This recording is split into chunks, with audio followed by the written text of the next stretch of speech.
out of the habit. I sat down today and took a look and seen your messages. I think I can make that. Well, I'm glad that you finally were able to come in and participate again. I've been dying to hear all your updates. Oh man, it's not good updates for me. Uh-oh. What does that mean? I mean, it's not bad, just typical northern beekeeping with a beekeeper too damn busy. Yeah. How many hives you got? I got 7 going into winter, Okay. all 8 frames, all pretty damn heavy. Okay. Good. Some lot more bees in some than others. I take it your swarm trapping didn't go like as planned, huh? I didn't catch a single one, but once again, that the busyness of my job hinders being able to tend them. In fact, they're still out and up, the few that I have out. Sure. COVID screwed me up more than anything.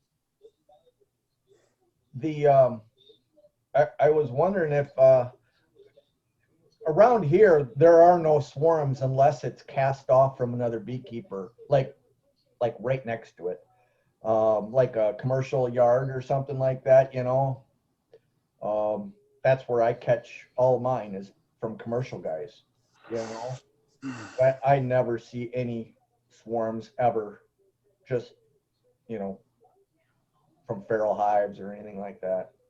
Right. Well, my original plan was taking them down 5-6 hours southern Michigan, Yep. Detroit area, and putting 40 or 50 of them out, hoping to catch something in the early spring. Right. Down there, and then move them up here. Right. Now, but my buddies say I ought to take them down to Traverse City area. Lots of beekeepers down there for the fruit trees and all the other stuff. So Is that I might consider that. Is that south of Detroit? No, that's on the west side of Michigan, probably 100 miles south of the bridge. Detroit be 200-300 miles south of the bridge. Okay. Okay. It's 3 hours south of me on the west side. Detroit's 5.5 hours south of me on the east side. On the east side. Sure. Traverse is on the west side. Okay. Yeah, there's I know Brad and Tim and I think Joe are all on the west side. Somewhere along the Lake Michigan side in Michigan there, But I know there's a lot of beekeepers up there. A lot of beekeepers on that side. Yeah.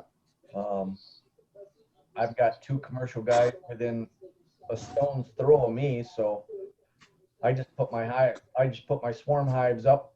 Well, my farmer allows swarms on one of his properties, or allows a commercial guy on one of his properties, and I'm good friends with the farmer, so he lets me put my swarm traps up like within spitting distance. Right.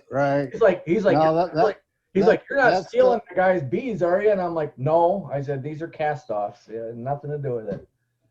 Now that commercial guy is the same fella you were working for? Yep. Nice of him, huh? Yeah. Unfortunately, I don't like his bees, but I don't like his queens, but I like his bees. His bees swarm a lot, and they got high mite loads, but they're bees, and I can use them to populate like mating nukes. Oh, absolutely. Stuff like that when I catch them. So that's my plan. I caught 5 of his swarms this year. Nice. Yeah. It was nice. But the funny thing is that 1, 2, 3 of them swarmed again. The swarms you caught swarm? Yes. Yep. They got that big, or they just that genetically inclined, do you think? I think they're a little bit of both. After the honey, they were all post honey flow swarms.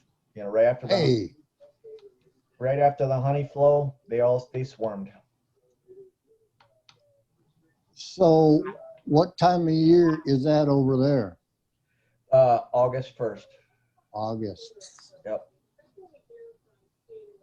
Yeah. Yep. Well, we're pretty lucky over here. I don't think we really have a dearth unless a little bit towards the end of January or end of July, Yep. mid-July, end of July. There's a week or two where it drops down a little bit. Well, that's when I pull my honey supers off. And then when I pull my honey supers off, it drops all the bees down into one box. And there's too many bees, so they swarm, you know?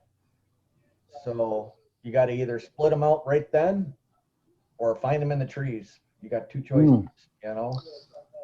I would imagine if I had the bees, I'd be making queens in anticipation of that.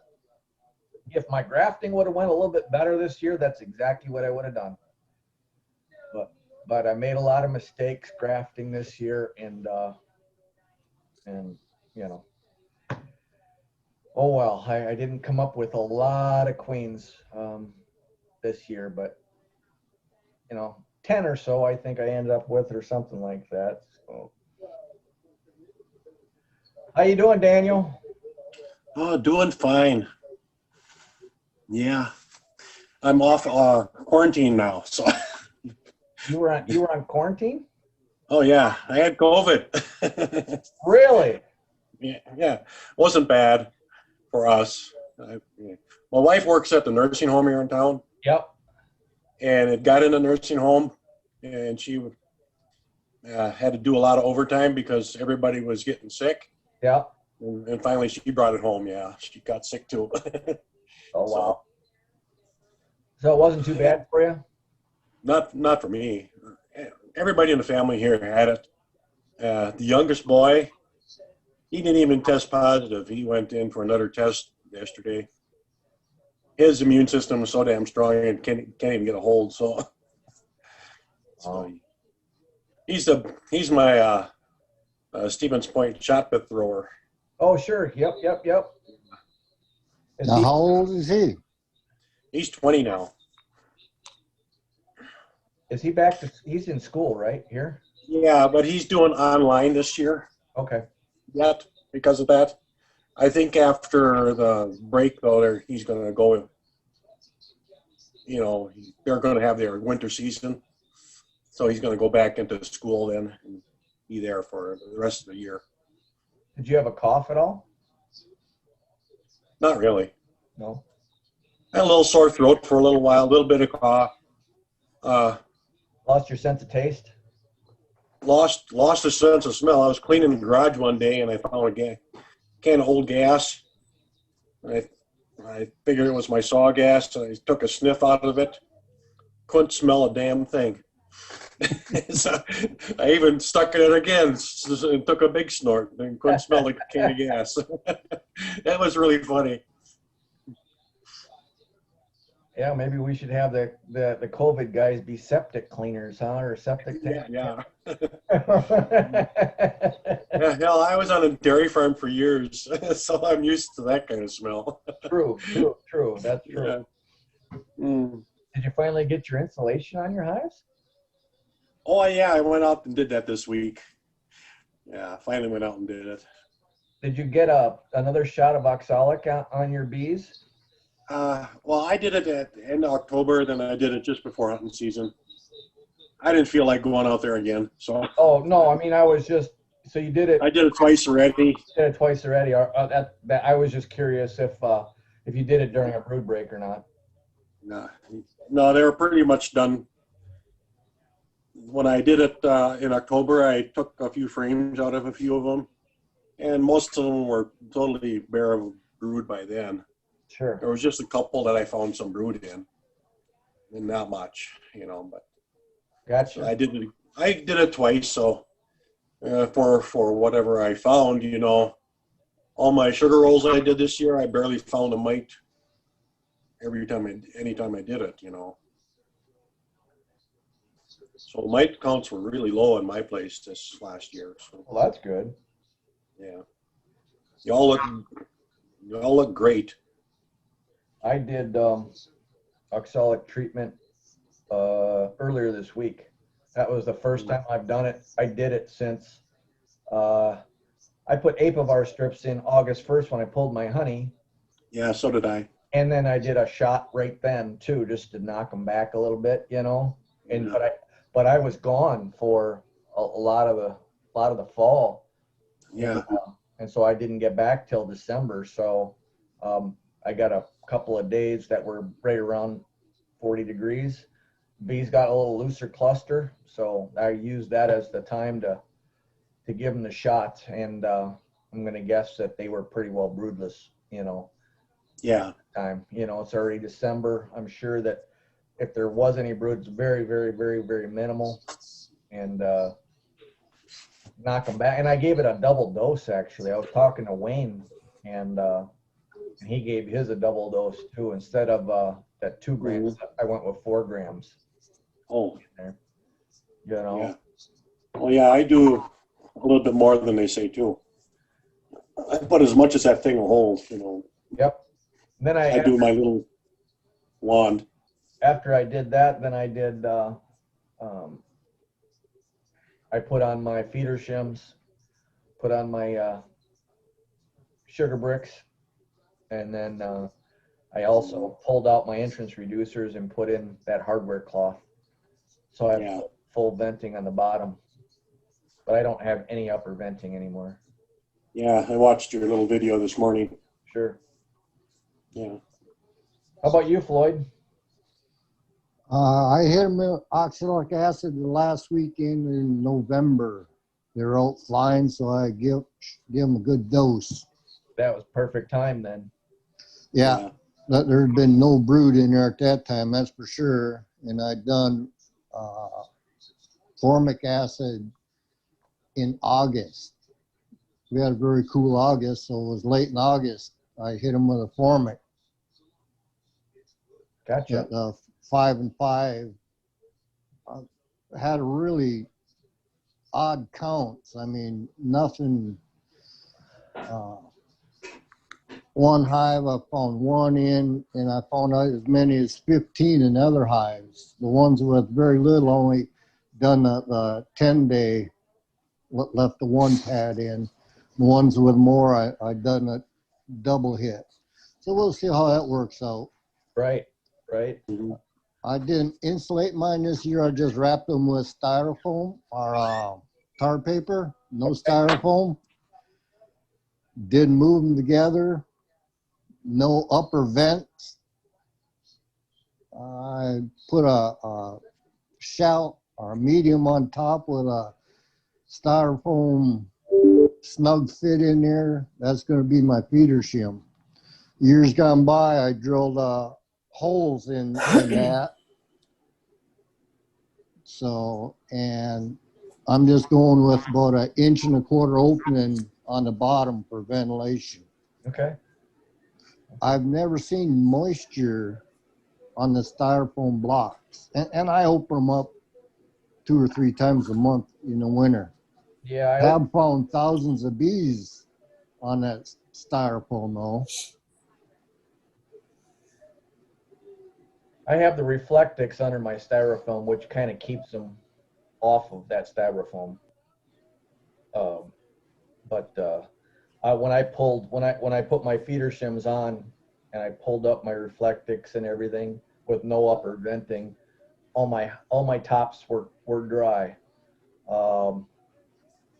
dry as a bone. That said, I did notice some moisture on the bottom board because I had I had entrance reducers with only like a small little entrance.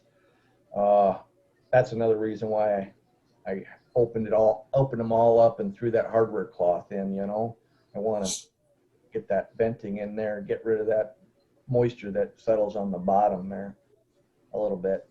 But humidity, yeah, like I said in my video, it seems to be a good thing for the bees. Moisture bad, humidity good. You know. Sorry about that, Wayne and Brad. I kind of forgot there was a waiting room to get in here. I'm just sitting there going, God, I wonder where those guys are. Well, hello. How's it No going? problem. Yeah. How long were you guys waiting in there? Just a 10 couple minutes. minutes. Oh, you were We- waiting 10 minutes? No shit. Sorry about that. Yeah. We Then I understand logged it's out an and then I logged exclusive back club. in. You know, none of us look any younger than we did last year. No, we're all sporting a little bit more gray. You put the little gray beard in there. Yep. A little bit Yeah. more, a little bit more gray, a little longer beards. You know. Right. I mean, Wayne, he's transferred hair from the top of his head to his face. Yeah, I got it. Oh, you do? Oh my God, there you go. He usually cuts really short. Yeah, yeah. Oh, too funny.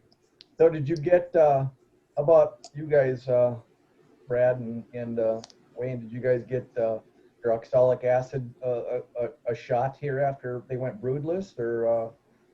Yeah, I got a really good dose on that first 50-degree day we had. It was the end of November. You were up north. You didn't get a chance to get back that time. Okay, that was. But I hit him with a really big dose. I filled that cup completely full of that blue cup on that Johnny O's oxalic acid. That holds 6 grams of oxalic acid, and I put 6 grams of it in there. Wow, you really went all out. Well, that Rick Williams, he does 10 grams on a 10 frame hive.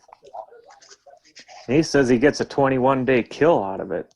So I doubled up. I mean, I figured their brood was at, I just did it this week, December, I don't know, 2nd, 3rd, 4th, I can't remember, whatever. But, it was that day we got 40 degrees, so the clusters were a little looser, yeah. They were kind of like just crawling on the outside of the hive, so I figured that was the perfect time. But I did a double dose, which was, 4 grams on my 5/5s, and the same for my 10 frame boxes. So I don't have anything bigger than that, so that's all I use. Yeah. How about you, Brad? I hit him last Sunday, but somehow during the middle of that, I got about halfway done and my Jonos petered out on me and it wouldn't work. So I don't know if it was somewhere in my generator, my cord, my extension cord, or in my Easy Vap, but I had to leave town. So that was Sunday night and I was leaving town Monday, so. Okay. Did you try to plug it into a wall or anything? Just directly, wall outlet? Yeah, I've been playing with it to see. I'm gonna, as soon as the weather gets better, I'm gonna get back out there and try to do it. Does it heat up again? No, when you just plugged it in? Yeah, I just tried it the other day and it heated up fine. So That's weird. It's weird. You didn't drop it or anything, did you? no, Huh. no. I need to crack it open and see if maybe there's a loose wire in there or something. I know we probably, I know the answer to this, but anybody like crack their brood or brood nest up, take a look at a frame at all to see if there was any brood? I did my 4-framer a couple weeks ago. There was no brood. Okay. I should open up all my dead hives and look. Yeah. Well, it depends on when they died. Yeah.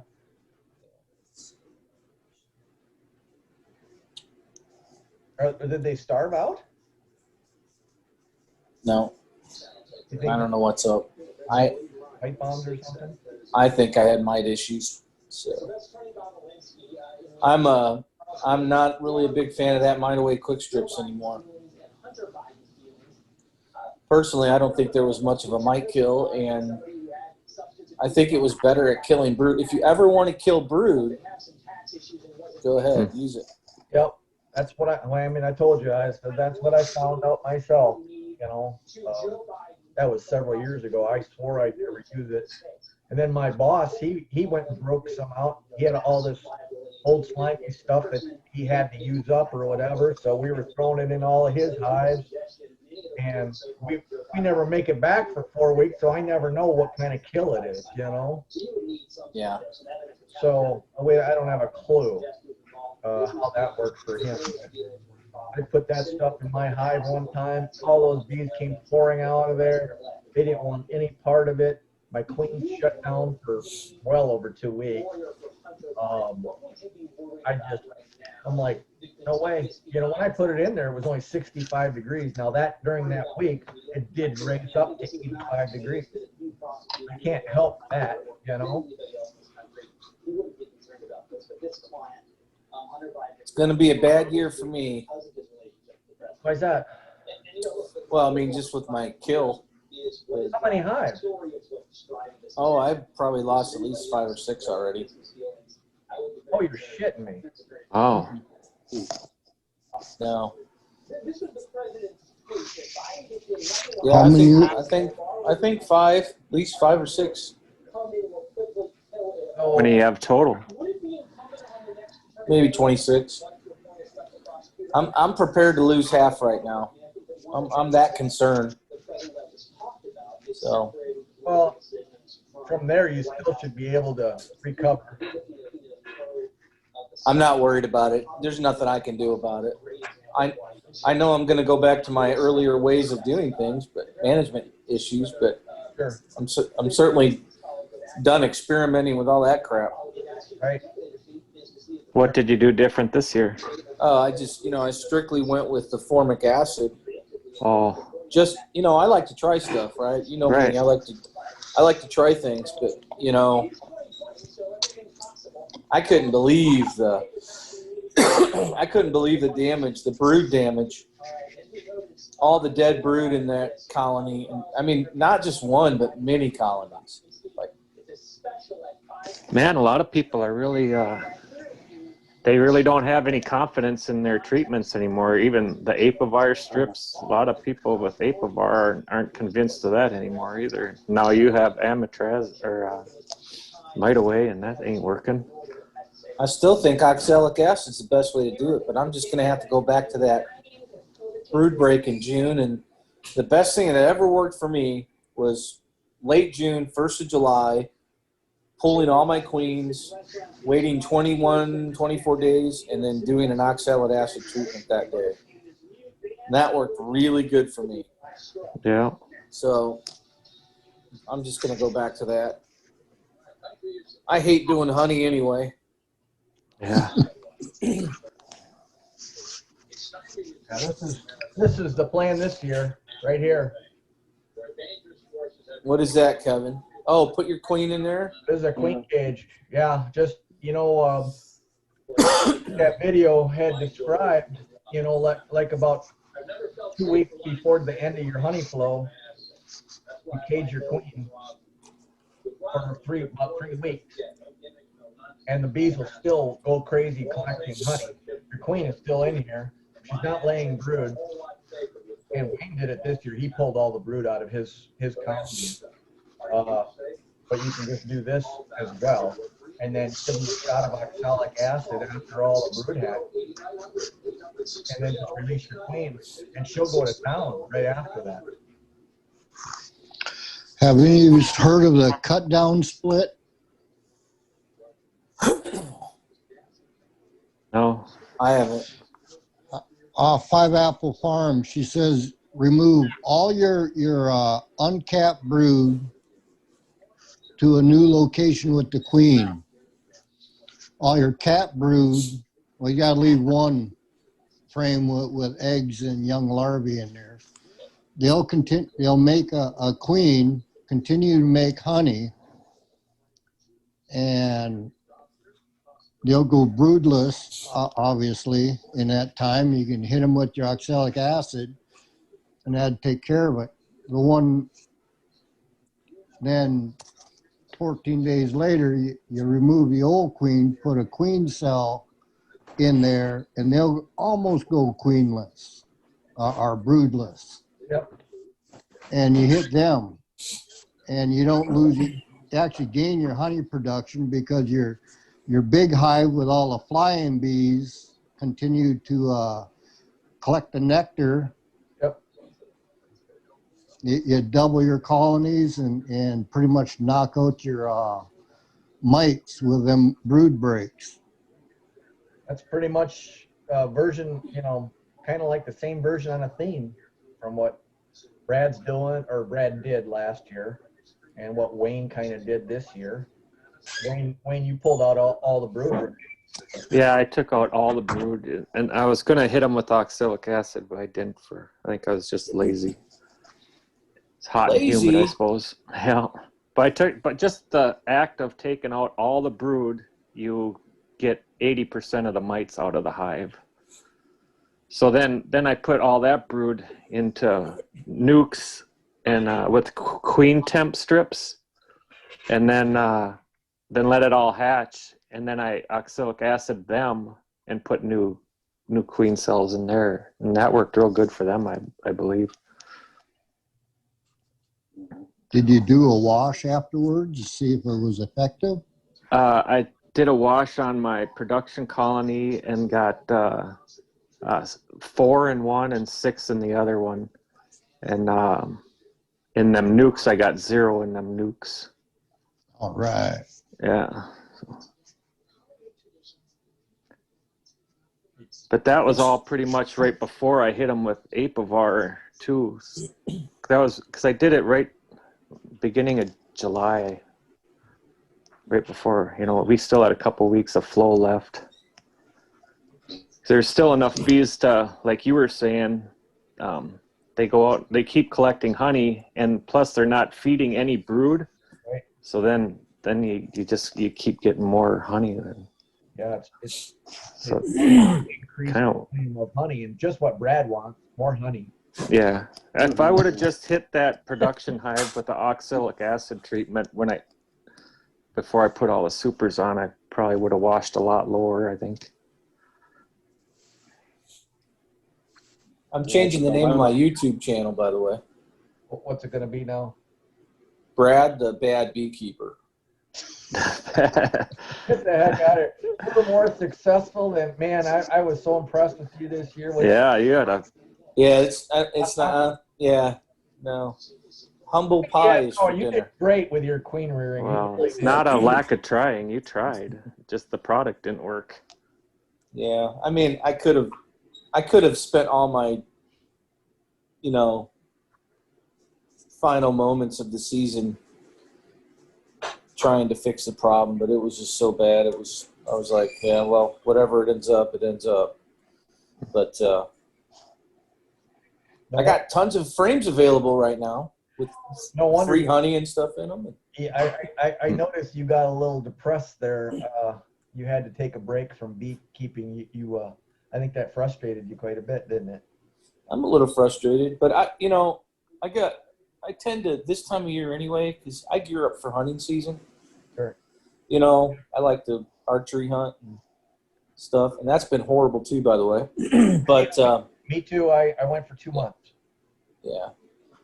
So I've just, I haven't watched, Kevin, you've mentioned something about your videos. I haven't watched a beekeeping video for probably 3 months. Don't want to right now. Sure. So our bee club, I don't know what the status of the bee club is. This whole COVID thing has caused a lot of issues. And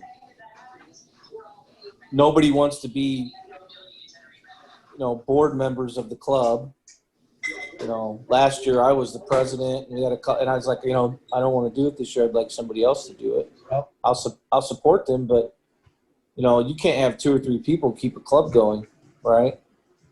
You usually find that when you start a club, the people who start the club are going to be board members for the first 3 or 4 years before you get enough members that will finally step up. Honestly, that's just the way. I don't know why. And then you end up doing, 3 people end up doing 95% of the work. Yeah, one of those is not going to be me. Not going to happen.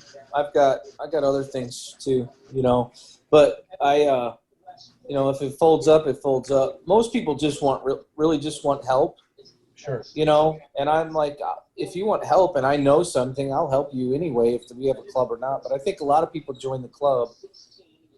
There are some people, and they're usually the money types, You know the people who have money and they want to do something really good by keeping bees, but they don't really want to work too hard at it. Yep. So they want you to, take care of their bees for them. Yep.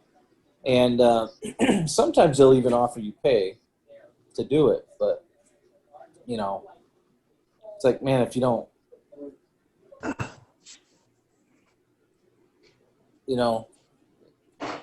interesting. I just got a message. Have you guys seen this mentoring network for beekeeping?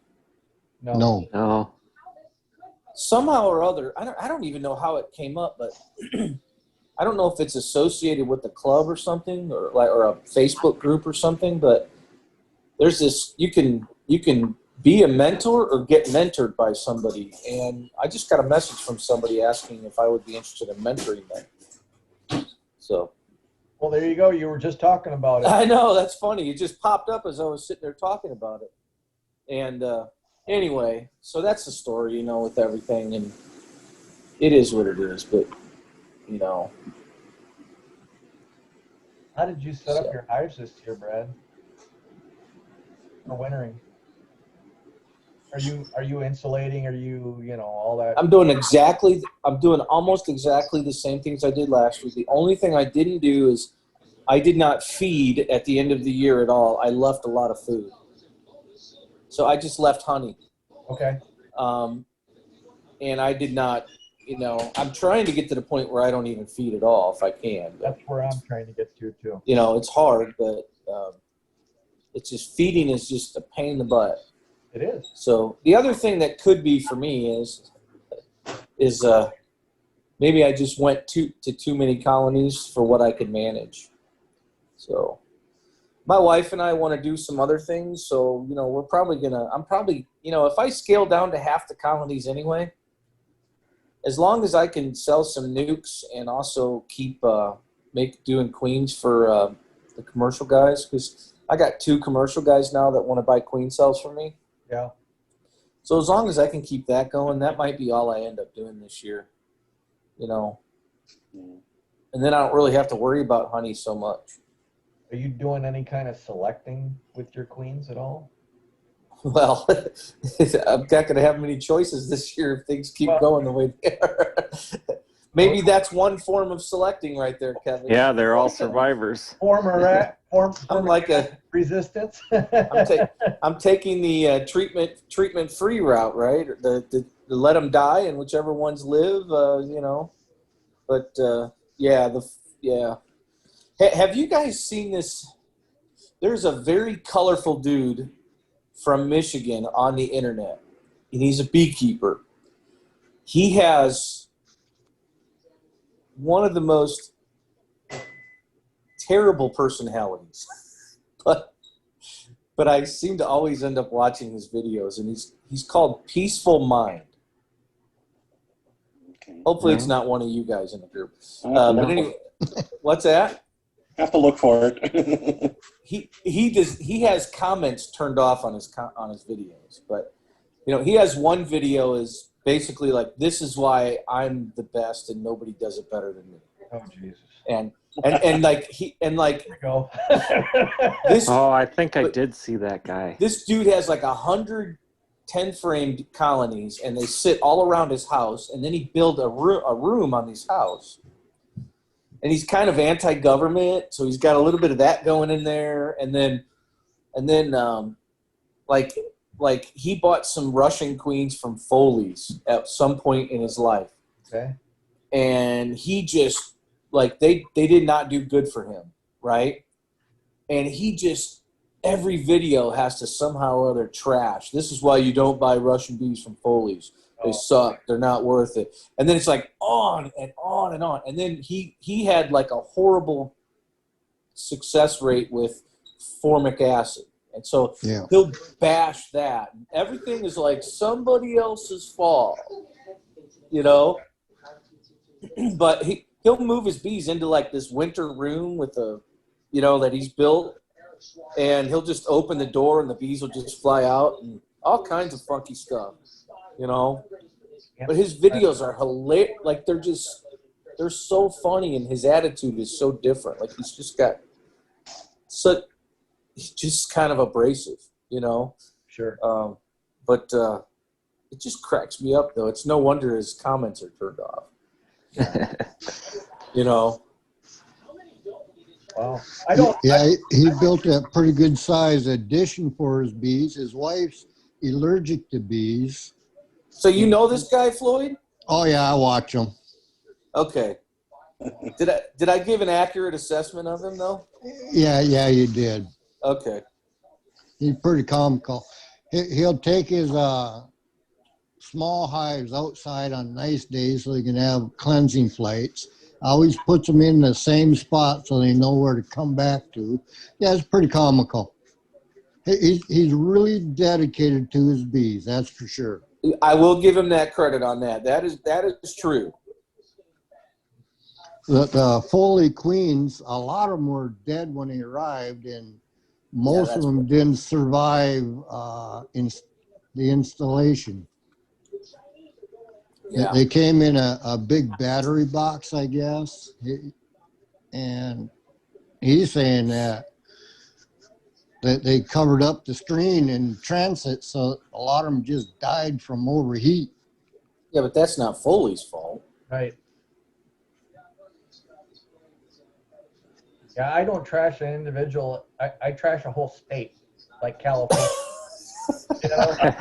Well, I think It's like I can't get agree. anything to work from California, man. You know? That's funny, Kevin. Georgia here for me, but Yeah. no, it's just that guy's just funny, and I don't know what made me bring him up, but it's funny. He doesn't have sometimes he's got some interesting stuff and I will tell you though, like Floyd said though, he is very dedicated to he really loves his bees, and he really does try hard at keeping his bees alive. Sure. He'll move. He's always constantly moving frames around from one colony to another, and all kinds of stuff like that. Even like a frame of bees, you know, if they get down to this time of year, 3 frames of bees, he'll drop a frame of bees in there and stuff like that. Gotcha. Oh, there's Joe. Hey, it's Joe Heberling. Joe shaved his beard. That's not Joe. I don't know. I don't know if you can belong to this group without a beard anymore.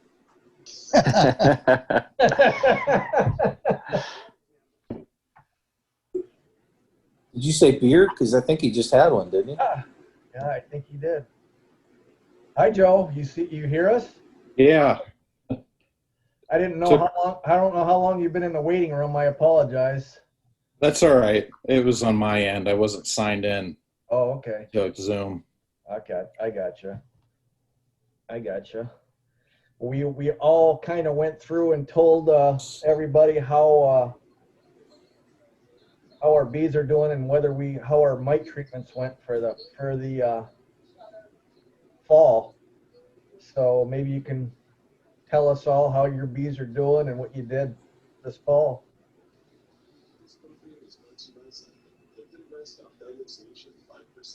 Or not. Did he freeze? Looks like he locked up. I think he locked up. He locked up.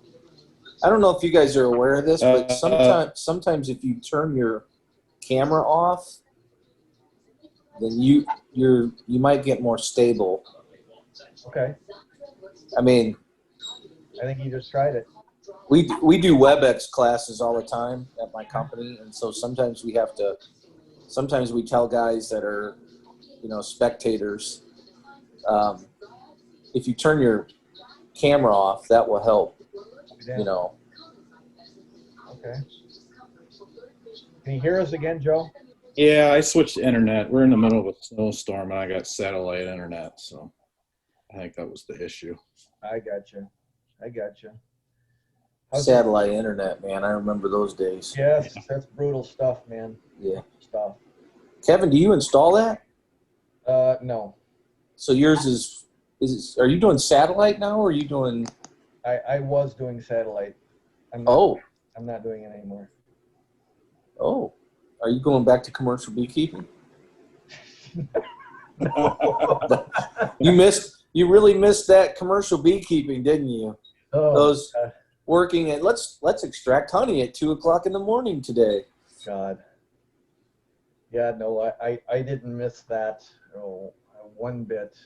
You know, I learned a lot about what not to do there, what not. I did learn some stuff there. I can't say I didn't, but that was hard work. But oh well. Nope, not going back to it. Don't want to do it. Nope, nope, nope, nope, nope. So Joe, are you there, man? Yeah. Can you tell us about how your bees, what you did with your bees this fall and what you got going there? Well, that was part of the problem is I didn't do anything with them this fall. Uh-oh. Kind of got neglected.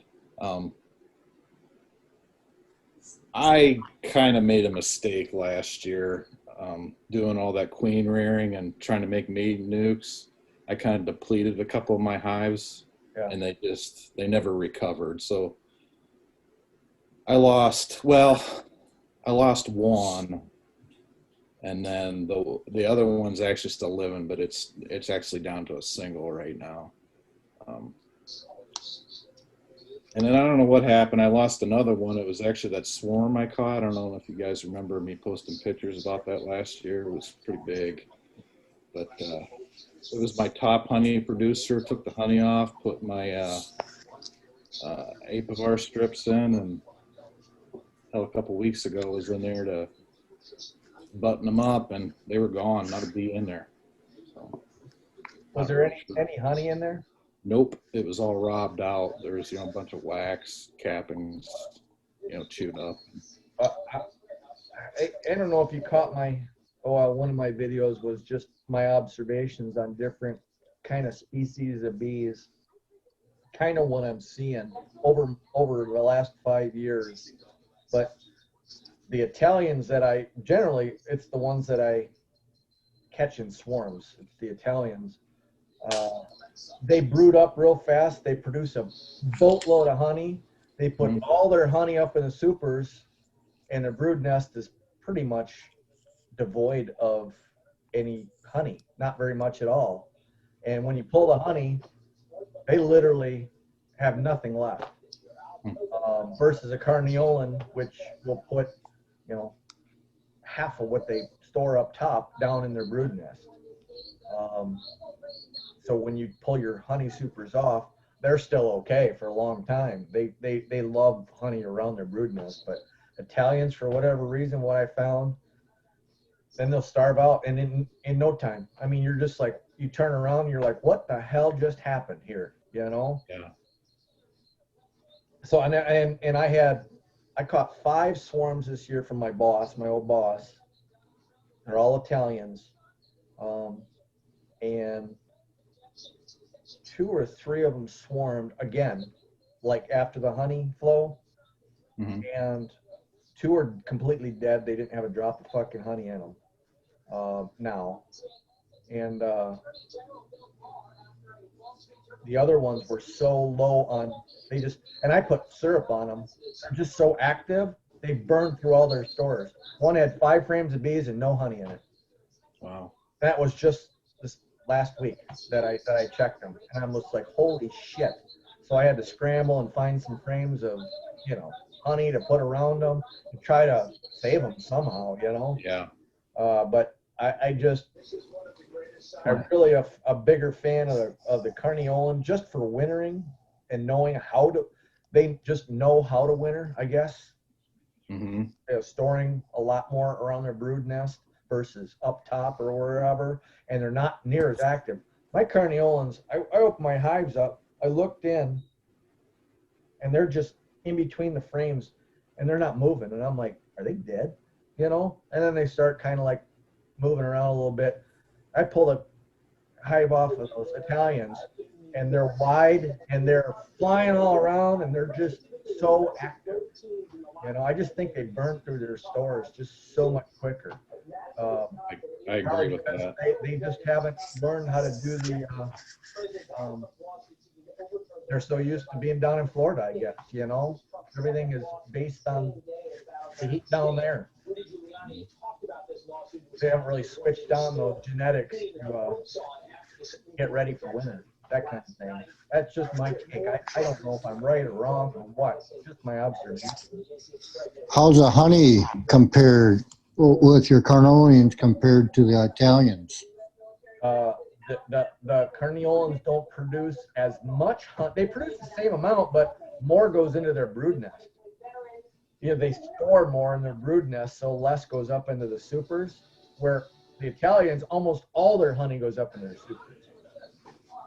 You know? Yeah, Ian Stepler says feed them right after you pull out of honey. Yep, and I do.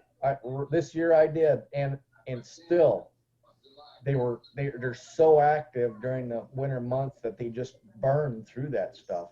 It's so fast. It's so hard for me to winter the swarm hives that I catch.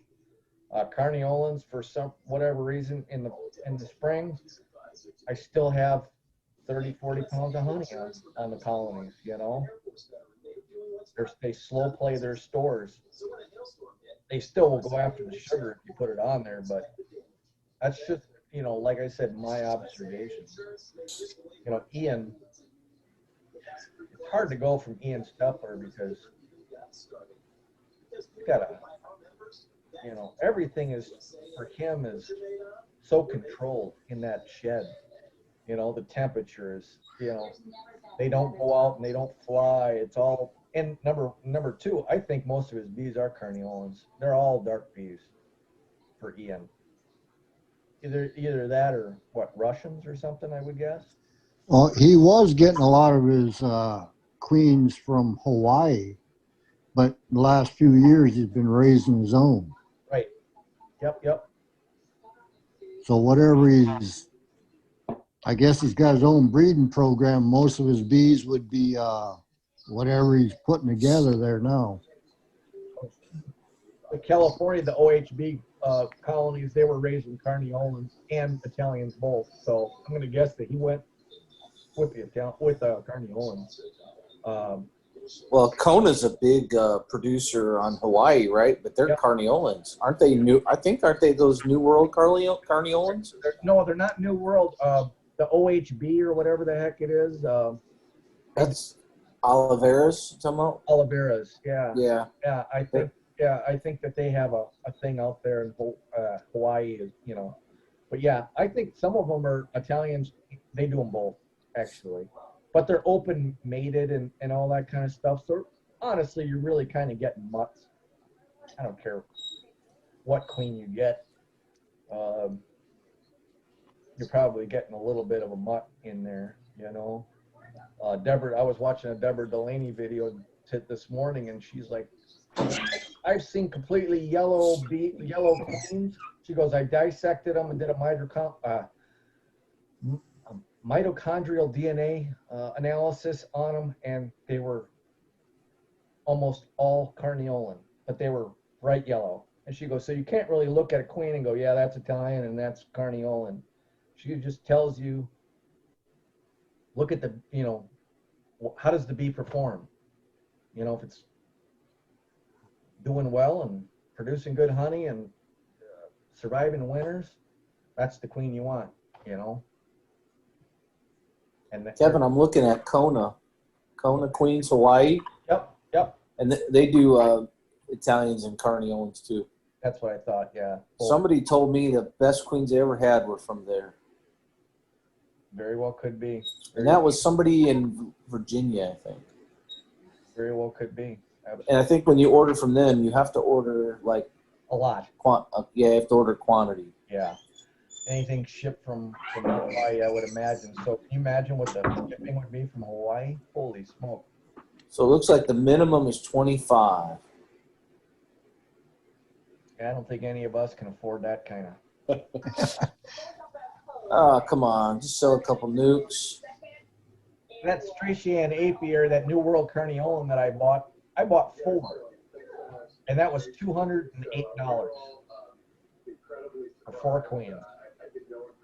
So which one's your favorite queen right now? Is it the one from New River? Yep. By far. So are you gonna be ordering it on midnight of New Year's? You know, Wayne did that, didn't you, Wayne? Yeah. Wayne didn't He's have not doing that this year. He's doing it differently so that Yeah. more people have a chance to get queens. okay. I think he's going to go on the 9th. He's going to have 2 ordering nights too, I think. Okay. Really? I Yeah. think it was like every Sunday until he was sold out or whatever day it is. Yeah. He'll Yeah. probably sell out right away though. And the funny thing, and the thing was, is that you know, I got lucky because my club bought one of his breeders. You know, so they didn't have to, you know, sit there at midnight on New Year's to order. His breeders are $300, so you know, it's not like people are jumping through the, you know, hoops to buy a $300 queen. So he gets that precedent. So my club bought it, they grafted it. I grabbed a virgin and had it mated in my yard. That's the ones that are my best ones that I had. All of them are entering their second winter anyway. So that's pretty good. Who's watching Fox News? I got it on. I can't see it. Probably turn it down or something later. Oh, all right. You can Or hear something. it pretty good. Sorry about that. Right. It's okay, Floyd. I wasn't complaining. I just asked him. No problem. Can't fix a problem if you don't know it's there. I was just trying to figure out what was going on, you know, in the world today. I don't know. I generally don't watch them too close. Something the wife had on before she went to town. But yeah, I'm you know, like I said, Deborah Delaney had a good, you know, I'm partial to the Carniolans and partial to the New River Honeybee ones just because they worked out so well for me. But I'll be honest with you, the Minnesota Hygienic. the Minnesota Hygienic was a really huge producer for me for honey. I mean, just blew up, and they're obviously a little bit hygienic, and they lasted a couple years for me till they went up in the tree. But the only downside to them was that they're very defensive. Very defensive. You go into the hive and you better have your veil on, you better have your gloves on. You know, if you're walking by, they're not going to bother you too much, but you bother the hive, really, you get in there. If they're real busy with honey, they'll let you work them for a while, no problem. But if you're in there for like 10 minutes, then they'll start bumping you, then they'll start stinging you. Just the way it works. And all my hygienics have been the same way. You know, but I do like the way they make honey, you know. But man, I don't like that defensive thing. I'd rather not have to wear a veil or gloves, to be honest with you. I wish they'd say what breed they are. You You can't find, no matter how deep you dig. Well, me anyhow, I can't find out what kind of queens they actually are, breed. Yeah, You mean the hygienics? Yeah, I mean any bee can Yeah, be a that Minnesota hygienic. information's out there. They just have to pass that test, that correct. that nitrogen test. As long as they pass the nitrogen test, they can, and you're certified Minnesota hygienic breeder. They can be both Carniolan, they can be Italian, it doesn't matter. But, and the funny thing was, when I ordered them, the guy I ordered them from, who's Kelly, Dan, you know Kelly. Yeah.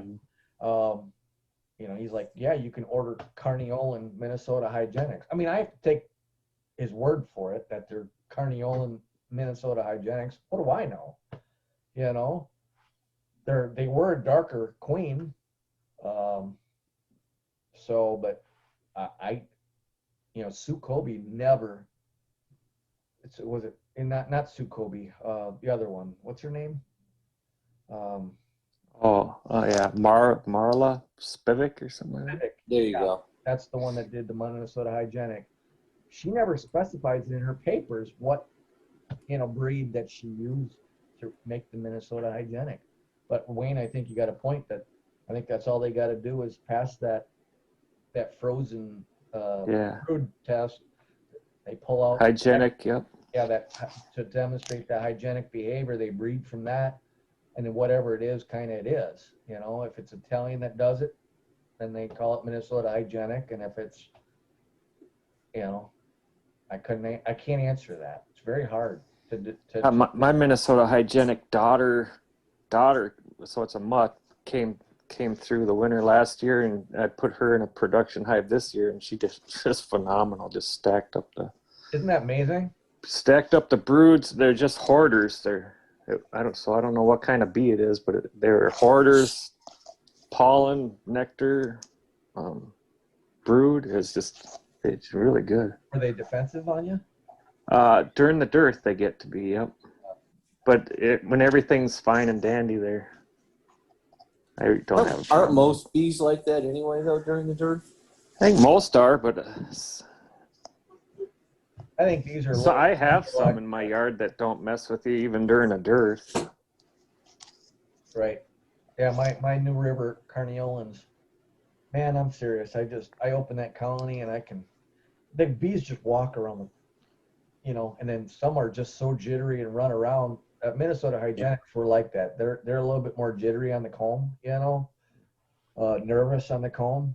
But those New River Carneol, man, they just kind of like, they just walk around, no big deal. They barely fly out, you know, or anything. But there is something to be said about somebody had said that a little bit more defensive bee, or, you know, a little bit more active, they're going to collect. That's what they do. They're just so energetic, you know. They do everything in a fast way, I guess. They sting you in a fast way. They collect honey in a fast way. Yeah. What breed of bee do you have, Floyd, mostly? Started out mainly with Carnolians, and then 2 years ago I'd done a lot of splitting, so what I wound up with, I'm not sure, just open breeding. Came out of the last winter with like 12, 14 hives, and I lost a lot of queens early in the spring. And I didn't realize I lost like 5, 6 nukes early in the spring. They just went queenless. I figured it was too damn cold to be digging down in them.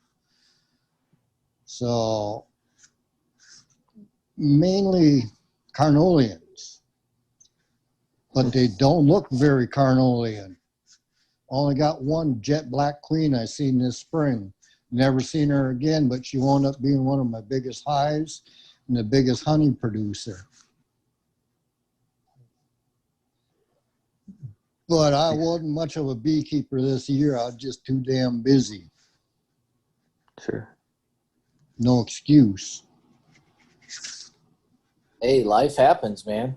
Yep. Yeah, things get in the way. When I was working at 70, 75 hours a week with dish, my bees suffered, you know. I just wasn't able to get out there with them as much as I wanted to. That's why I rushed all the time when I was doing my queen rearing, and I'm just like, you can't do that, you know. You really got to pay attention to what you're doing. You really do. Yeah, you got to stay within the bounds of the process. Yeah. That's for sure. Yeah, you can't cut corners, because, like, you know, it's like I just scanned a frame, shook it in, scanned a frame, shook it in.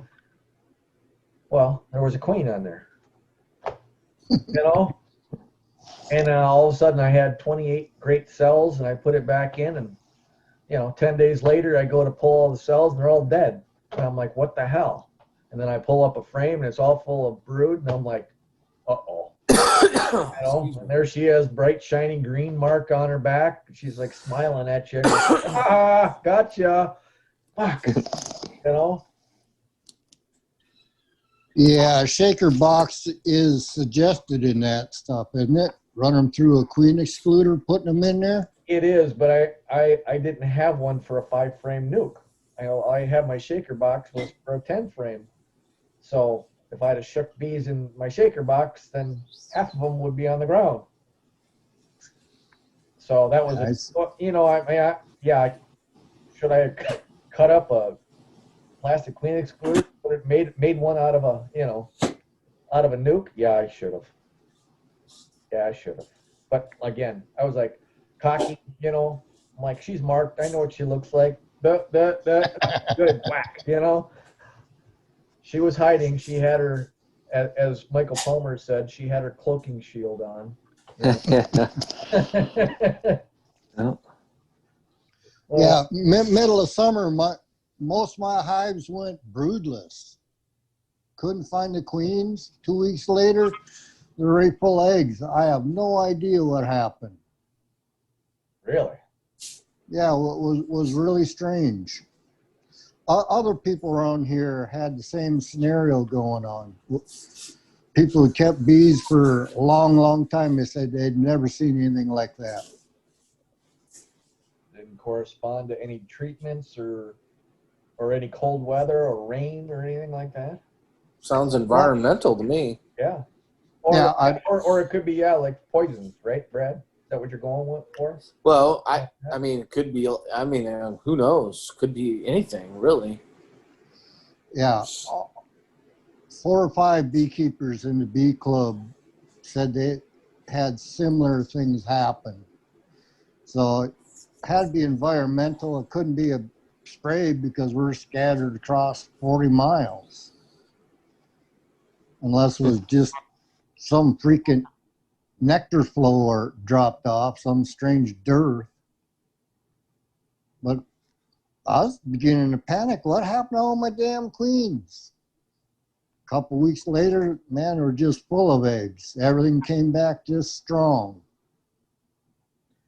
I had 4 queens this year that I felt like they didn't lay an egg for 6 weeks. Over 6 weeks. They'd lay an egg here, an egg over here, an egg over here.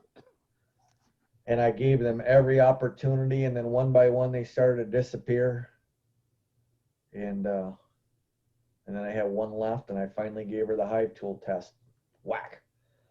But that was $208 right down the tubes. That's why I said nothing good comes out of California. Mm-hmm.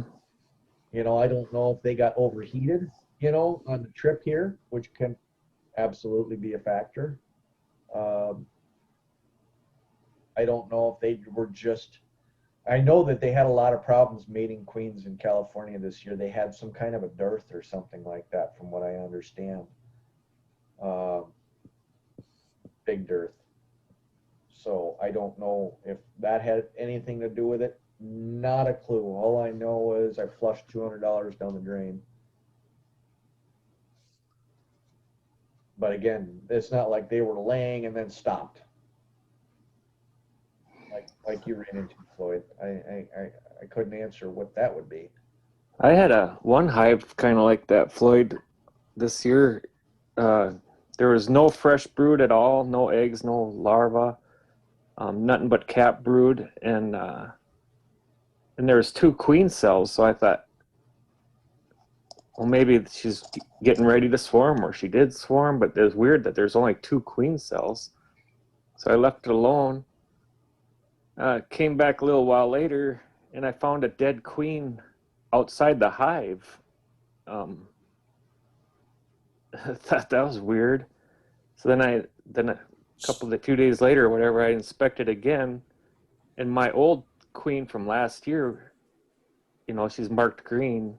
She was in there laying again, and so I don't know if they tried superseding her, or And she won? yeah, and she won, or yeah. And then but it was weird that she shut down laying for a couple weeks.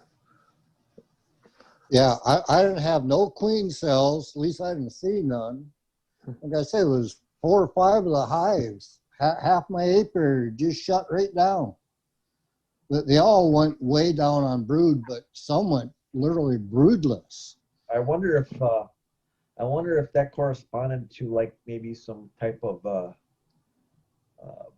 aerial crop spraying or something like that. Yeah, there's nothing like that around here. There isn't? No? No. Did they? They don't spray your ditches for mosquitoes or anything like that, or? They may have done something like that. I didn't hear about nothing like that. I mean, they're damn near a quarter mile off any road. Well, right, but still, you know Yeah. how far bees travel. But I know those, municipalities, they go out there and they don't tell anybody that they just spray. In neighborhoods, they always tell people what they're doing, but out wherever, they don't really say a whole lot. They just kind of go around and do it. Well, they aerial sprayed here for equine encephalitis. Know if you guys know about that, No, where you're at. Oh, Okay, so here in Michigan, it's called Eastern Equine Encephalitis or something like that, I think. And it's mosquito borne. And so what they end up doing is they spray certain areas in the area. And I can't remember exactly why they're spraying in certain areas. I think it has to do with population or something. But probably lowland areas where a mosquito larvae breed. yeah, but it's later in the year though. That was the other thing though. That was late. Oh, Sometime in September or something. that is late. Yeah. That's when they sprayed here. But Okay. I mean, there was a few people that died, but of course, with what's happened this year with the corona thing, it really wasn't even on the radar for the most part. But they did spray here though. But right over my house, they didn't spray. So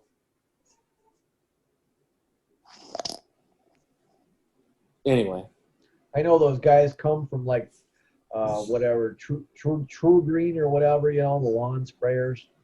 They come through once a month or whatever and spray all the dandelions and all the, whatever.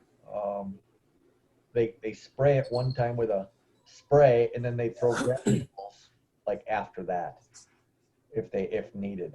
But that might correspond to something like that too if a lot of people are subscribing to, well, also like a power company comes through and they clear line, under the lines or something like that. And sometimes they just come through and spray. We usually get a message about a week or two before it happens, like a postcard or something. Please let us know if there's a concern, something of that nature. That's interesting. Yeah, there was some of that going on in our county, but nothing within 5 miles of me. So it's just a big ass mystery.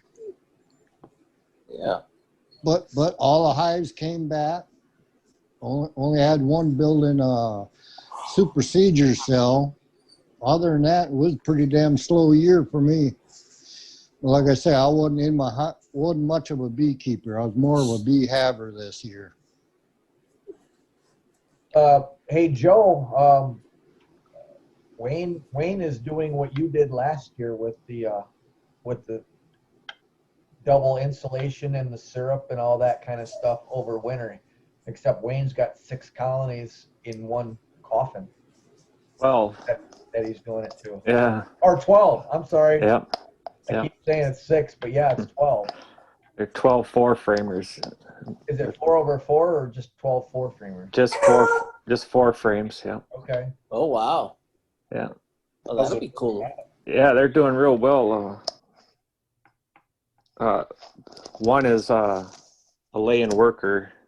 They made a cell in beginning of September, I think it was, and I just let it go to see what happened. But they're still trying. When I checked for brood the other day, they were actually they had some drone brood in there.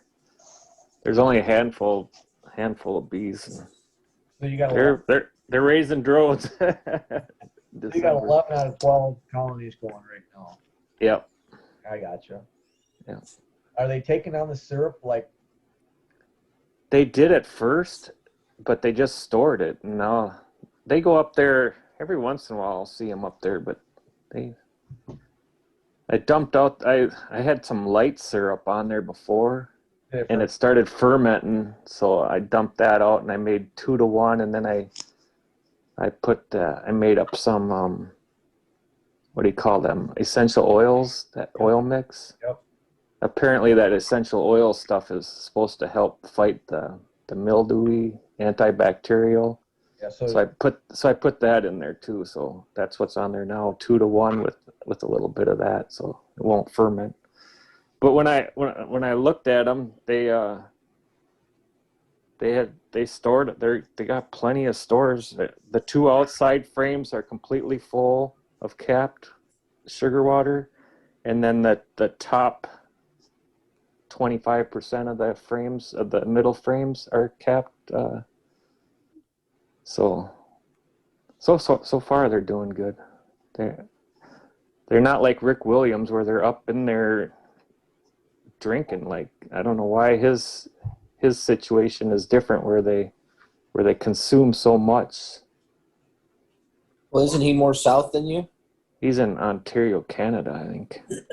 Oh, I'm thinking of somebody else. I was thinking of Ken Williams. Yeah, no, no. that Williams guy, Brad, I think you were on that. You've been on that page where he does that he puts insulation and another thing of insulation over, and he's got the feeders with the syrup going. And haven't you seen that on Facebook or whatever? No. No. Joe Hooterville Honeybee. He did the same thing last year. Now I know who Hooterville Honeybee is. He's over on the other side of the state from me. Yeah, He tried one last year. He called it his hot hive or He did warm too. box or something. 2 of them. Okay. He did. And even his, when you lifted up the styrofoam, they were in his feeders too, like Yep. by the hundreds, thousands. He did one at his house, and he did one at his out apiary, and his out apiary died because of mites. He said. He said he didn't treat it well for mites. So, but he said his one at home did succeed. And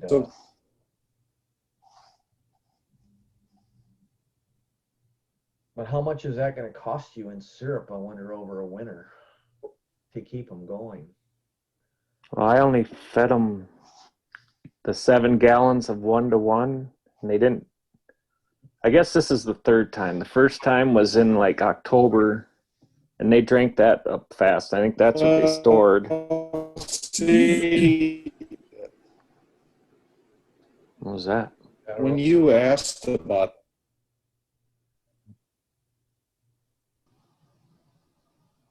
Whoop, we lost somebody here. Oh, it's Joe. He's freezing up again. He's going to have to unplug and plug back in, I think. Control Alt Delete.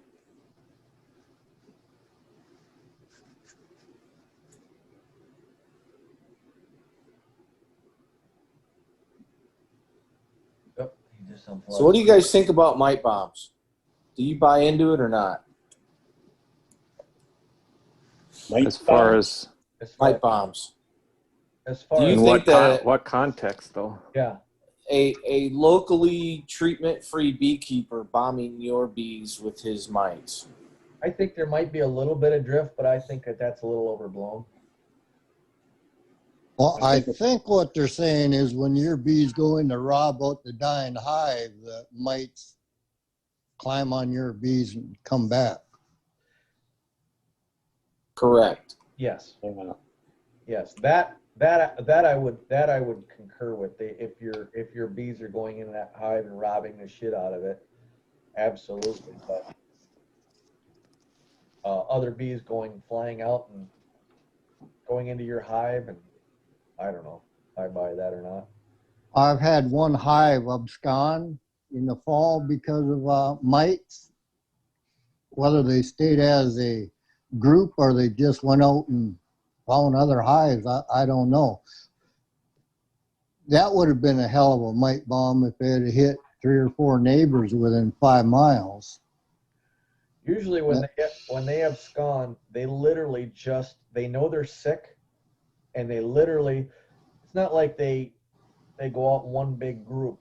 They kind of leak out, but very, very quickly, and they go out and they die, whether it be 100 yards from the colony or not, but they pretty much they go out to die because they know they're sick and they leave.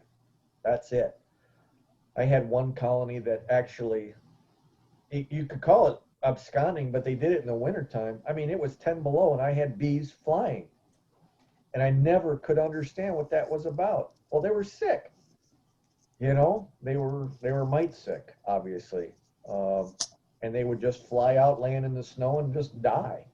You know, would be, whether it be 50 yards away or 10 feet away, but they would try to just get the hell out of the hive. And that hive went like from a cluster like this to, by the time they ended up, they had a cluster that big in the spring. They ended up, Did it, there was a swarm hive actually that I caught, believe it or not, but they did survive, but they didn't survive the second year.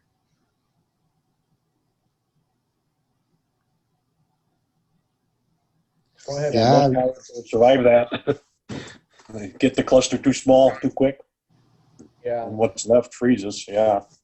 But an abscond is really, I mean, to me, that's from my experience. I don't see them just like swarming and then just disappearing. I saw abscond once. Yeah. I had a mating nuke in the sun, and I was out taking care of painting queens actually that day. And this one mating nuke, all the bees took off, Sure. and all they did was they went to another mating nuke. Oh, okay. And they were going to go in there, and there was a queen and everything. It was just Trying to all the bees out of there into the other mating nuke. it was an inhospitable house. In other words, Oh yeah, it got way too hot. It was out in the sun. they weren't sick. Yeah, Mm-hmm. that makes a little bit more sense, I guess. Kevin, Yes, sir. Joe said he's in the waiting room. Oh, what do you do? Text you or something? Yeah. Okay. Would you please have Kevin let me back in? Okay. Now I'm not the one with the bad internet, huh?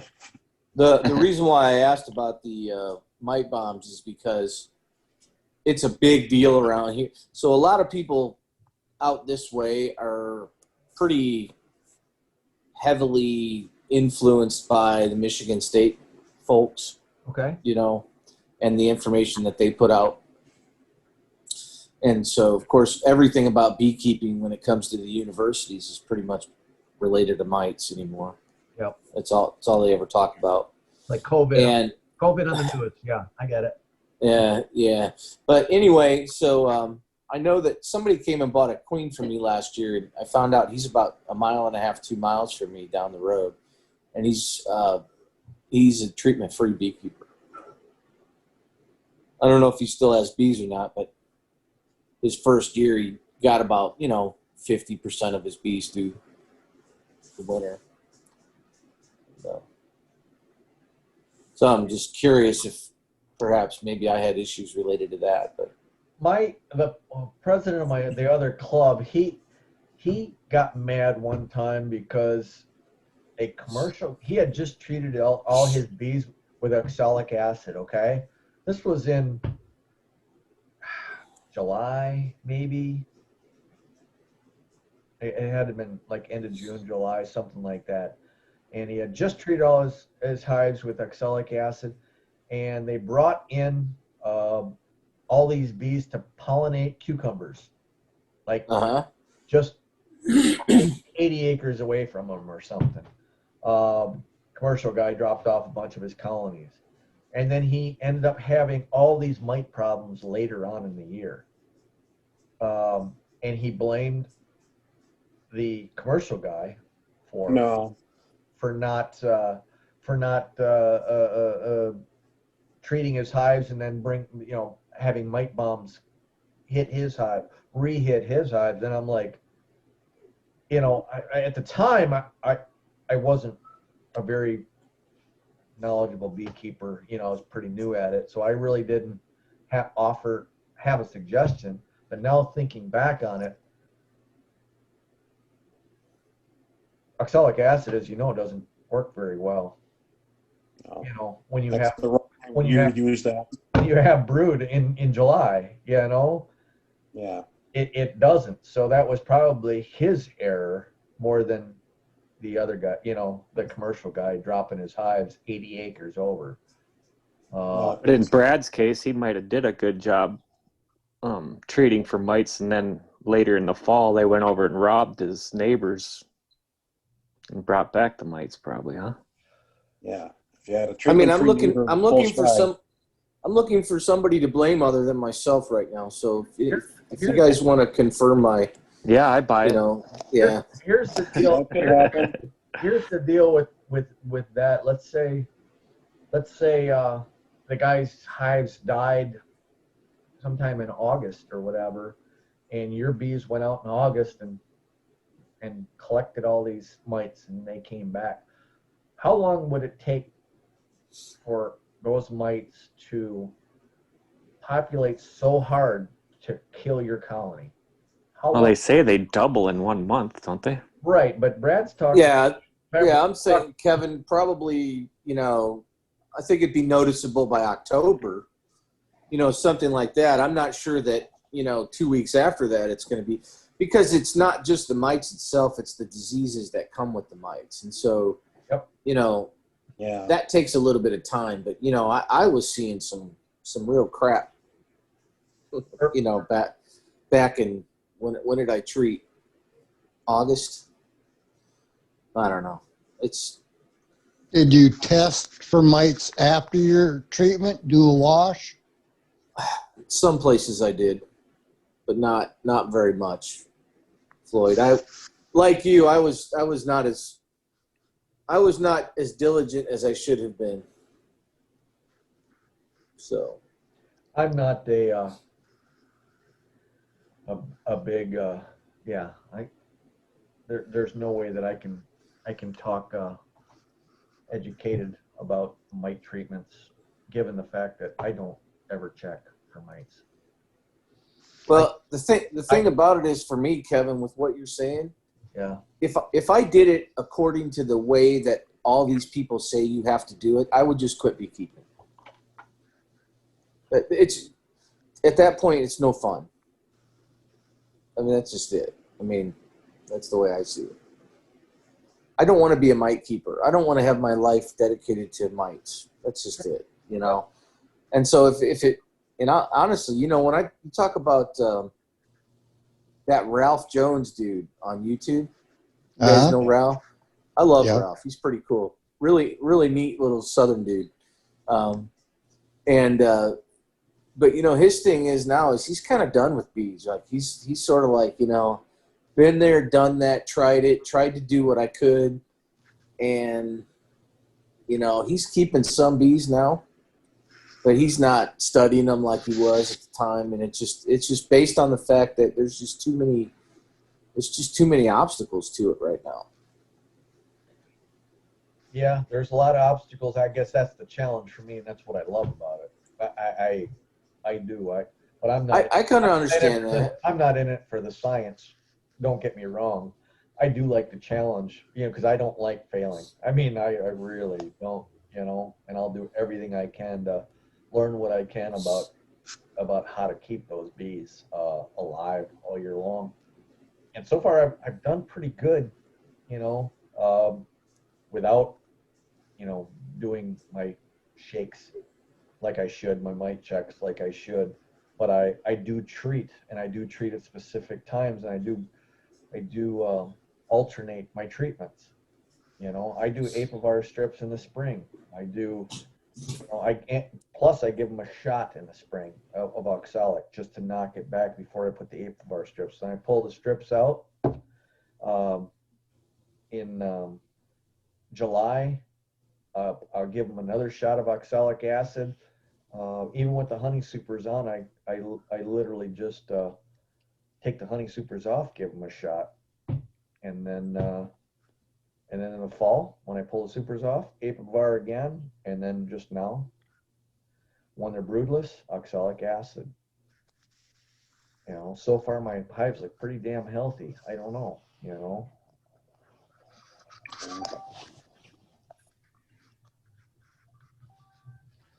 I think one of the key is tracking them mites. Make sure your treatments are working. Not that I'm any expert at it. I failed miserably at it this year. I always just get mad because I don't build up these huge populous colonies, and I sit there and I just grit my teeth, and I'm like, I'm not killing 300 fucking bees. You know, I'm like, if I'm going to kill 300 bees, I'll let the mites do it. Well, you can do 150 bees and kind of get a rough estimate. But if you don't know what's going on in your hive with mites, there's no way to protect them. Right. But I sit there and I still struggle with it. I'm like, I watch all the beekeepers actually. And it does not matter to them whether they've got one mite or 100 mites. They're going to treat all their colonies, and they're treating them all the same. So, I mean, they go into a yard with 40 hives, and they check 3 hives.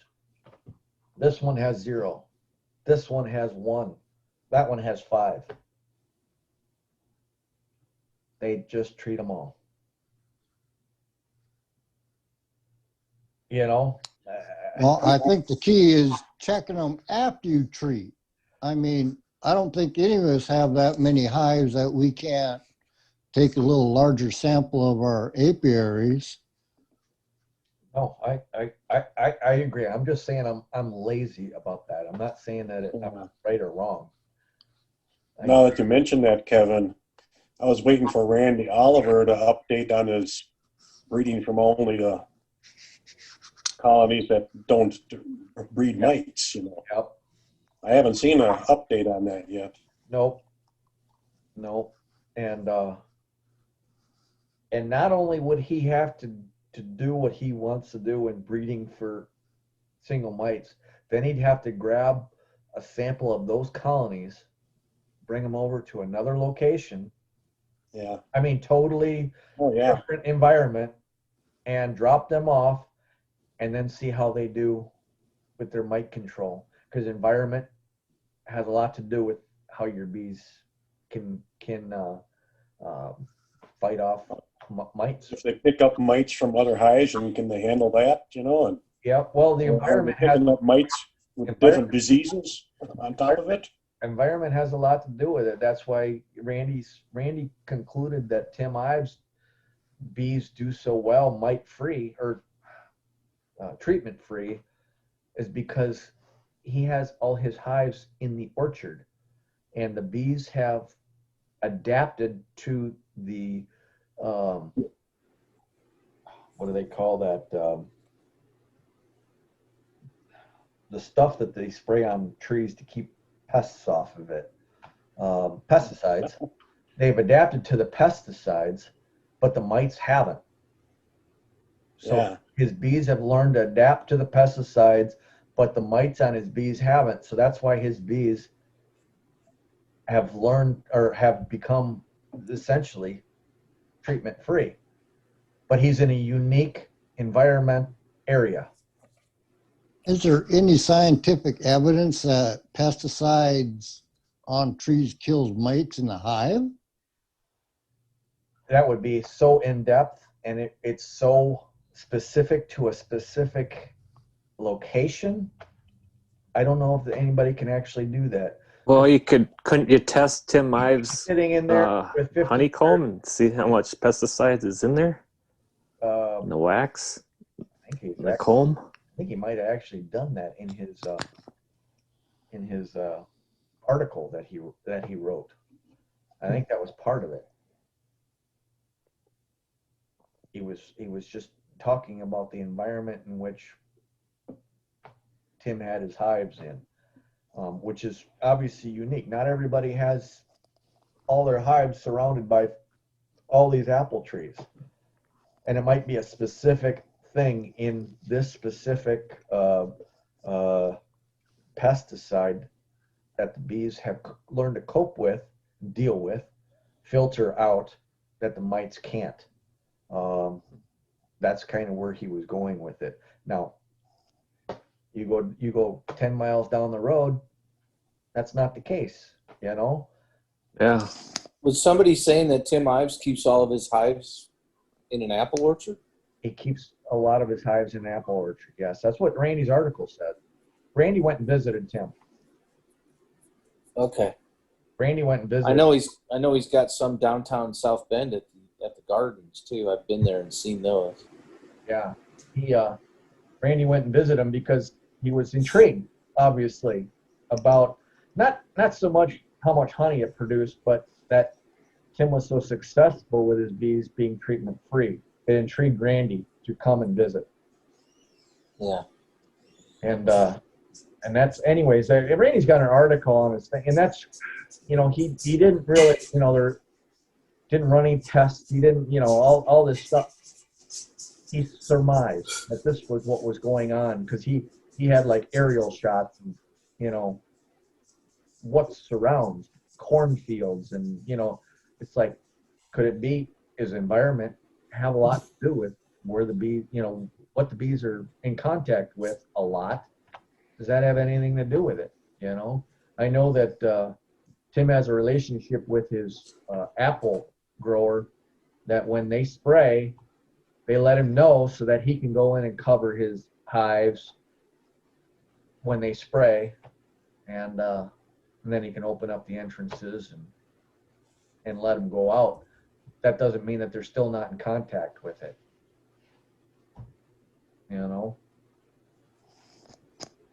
But you're a better friend to him than I am, Yeah, I've never heard him talk about the apple orchard, so that's why I was asking. I can ask him. He's kind of eccentric. Oh, shocking for a beekeeper, right? But so have you ever seen a Sam Comfort video? Yeah, yeah, he's different. He's a different type than Sam, but when you talk to him, so he's not a grand communicator. Sure. Okay. So it's like sometimes I'll talk, when you talk to people and you ask a question and all of the pertinent information does not get included. Like you get like just a little bit here and a little bit there. And I don't know if it's just the busyness of everybody's schedule or whatnot, but I don't know. It could be just modern methods of communication anymore that are like that too. I do it because I work on this because and you would be shocked because Kevin, you do a really good job on your videos at being thorough with the information.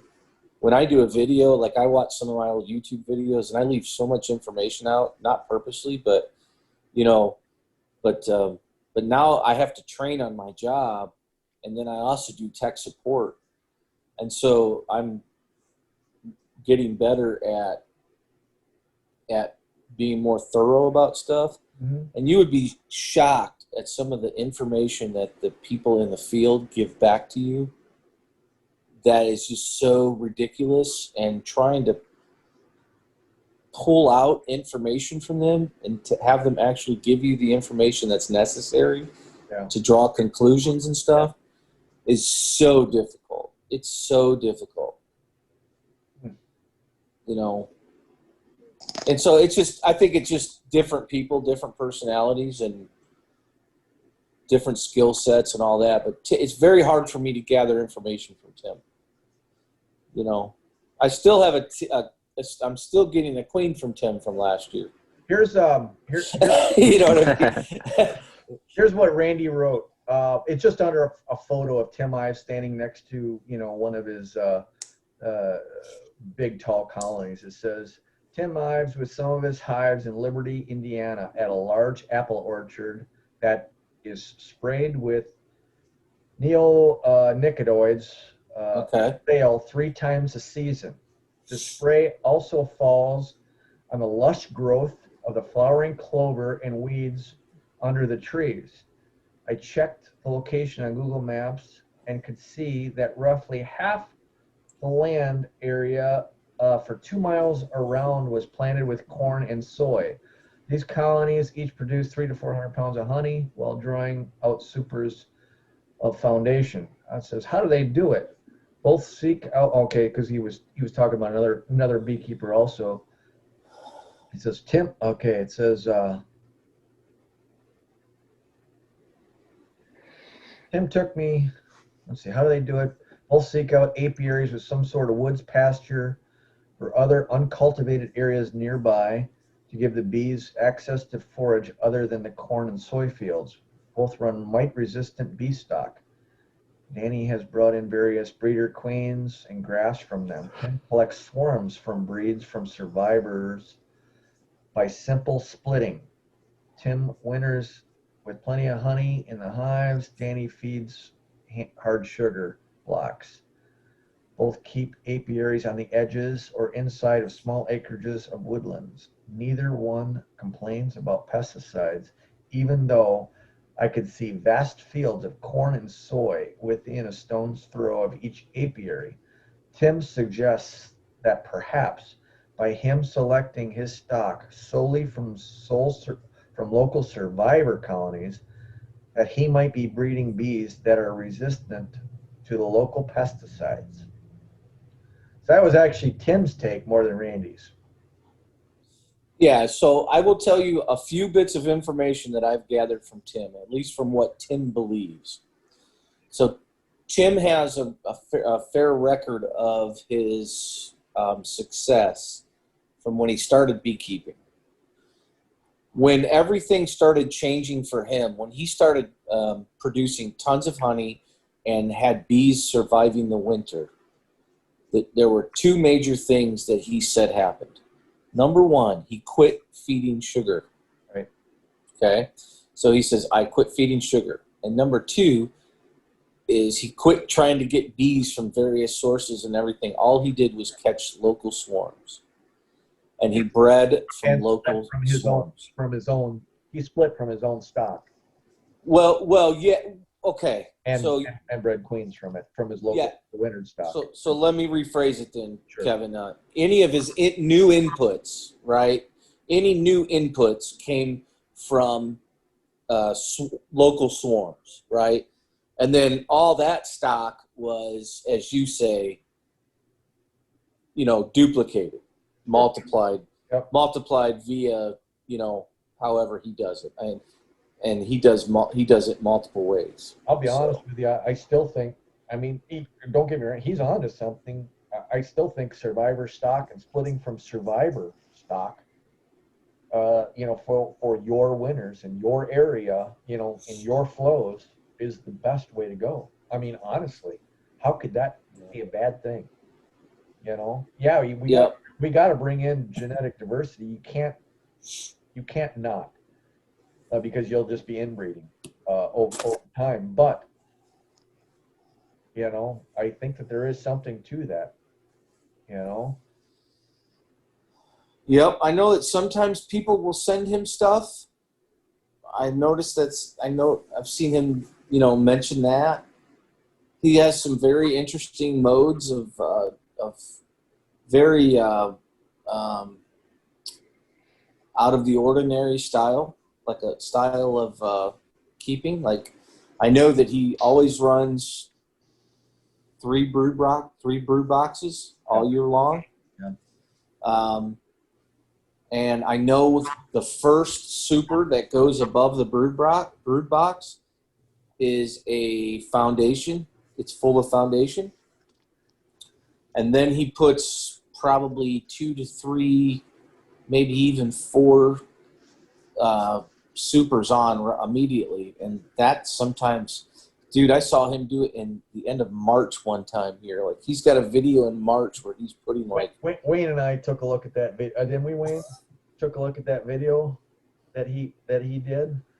But it was so warm, because understand, I grew up on the same parallel where he's at. So I have spent tons of time in this area. So I'm very familiar with the climate where he's at.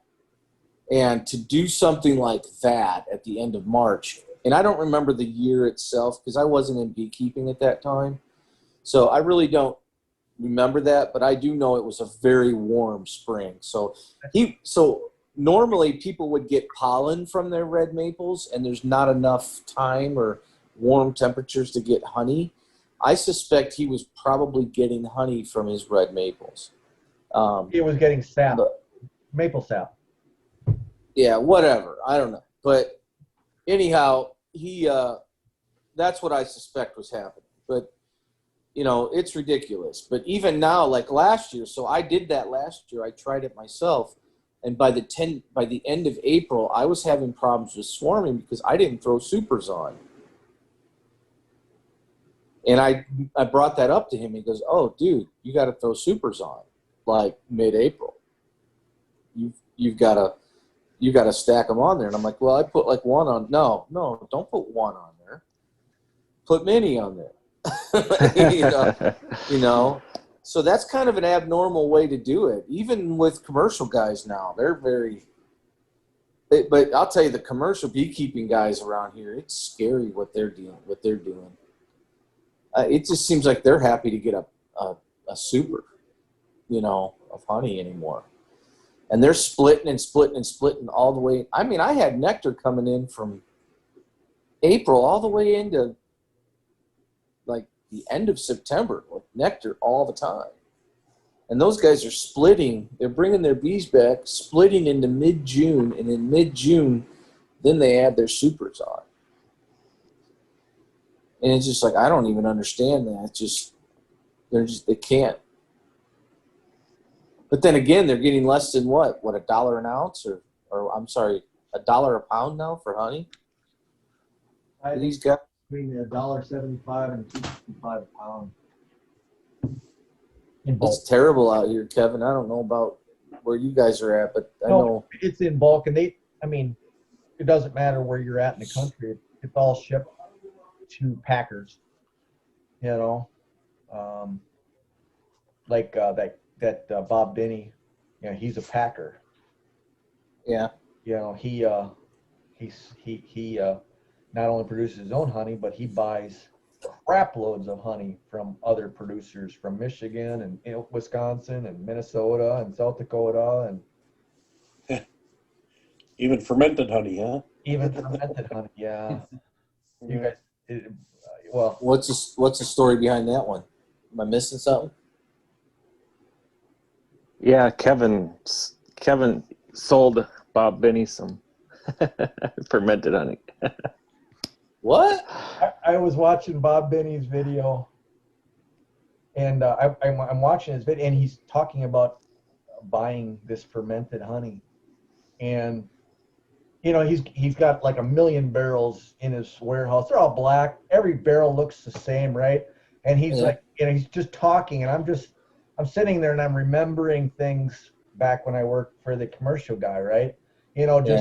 How we, sometimes we dump regular honey on top of old honey, just shit like that that I really didn't understand or agree with, but that's the way they did it. And Bob did a close up of the bin, and so I blew it up on my TV and I looked and I'm like, that's my handwriting. On the duct tape. Duct tape. And you knew it was fermented? Is that what you're saying, or what's the? No. What I'm getting at is I knew where it came from.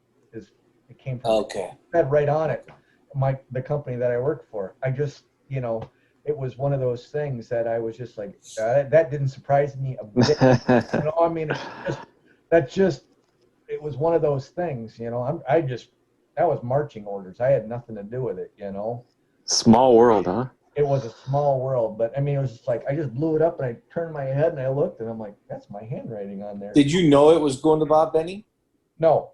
Oh, okay. No. But it was one of those things that you're watching the video and it's in the back of your head, and you're like, I wonder if he, I'm like, I wonder if he buys from the guy I used to work for. I'm just like, I'll be damned. It said the name of the company, right? Because it's in my penmanship on there, and I'm just like, because it says gross weight and net weight and or tear weight and gross weight, and yeah, sure as hell. Did he ever talk to you again after you mentioned that you worked for that guy? No, he wanted. He said he was going to go look at your video. Yep. he never said another word after that, which I wouldn't expect him to. He doesn't seem like anybody that really wants to throw anybody under a Oh no, yeah. anything like that. He's not really like that. He's not built like that. Very soft-spoken gentleman. Yeah, but he seems like a really good guy. Yeah. He does. And now I was sitting there going, I watched all his videos of his operation in progress, how spick and span and clean everything is, and well run and lots of help, And I'm just, why couldn't I work for something like that? Honestly, that's really what I was sitting there going. I'm like, I'd love to work at that. I go, that's an operation right there, man. And obviously you can tell that's $1 million operation. Easily. And he diversifies. He not only produces his own honey, he sells queens, he sells nukes, he produces his own queens, he buys honey, he sells beekeeping equipment, Packages. he packages, just you name it, he's into it for his honey. And he has a great reputation. All of his honey is all of his equipment, you can see it. It's just shiny and clean and everything. It's just,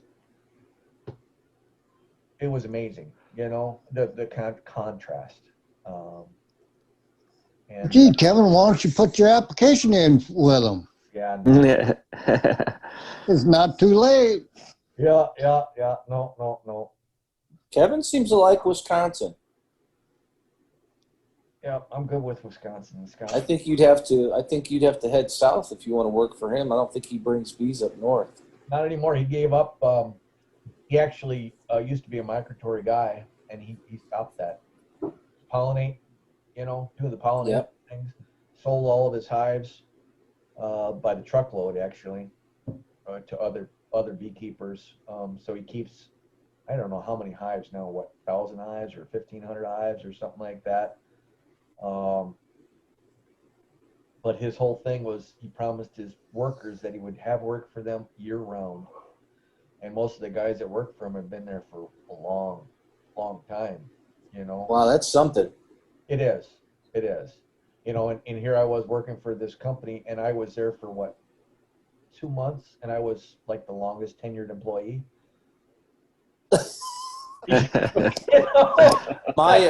just a stark contrast, My son worked for a tree outfit out here, Kevin, and it was a kid whose dad has a tree outfit, and the dad's like, "Oh, here, start your own business, right?" And so the kid did trees and a couple other various things, right? But he was really a crappy business kid, right?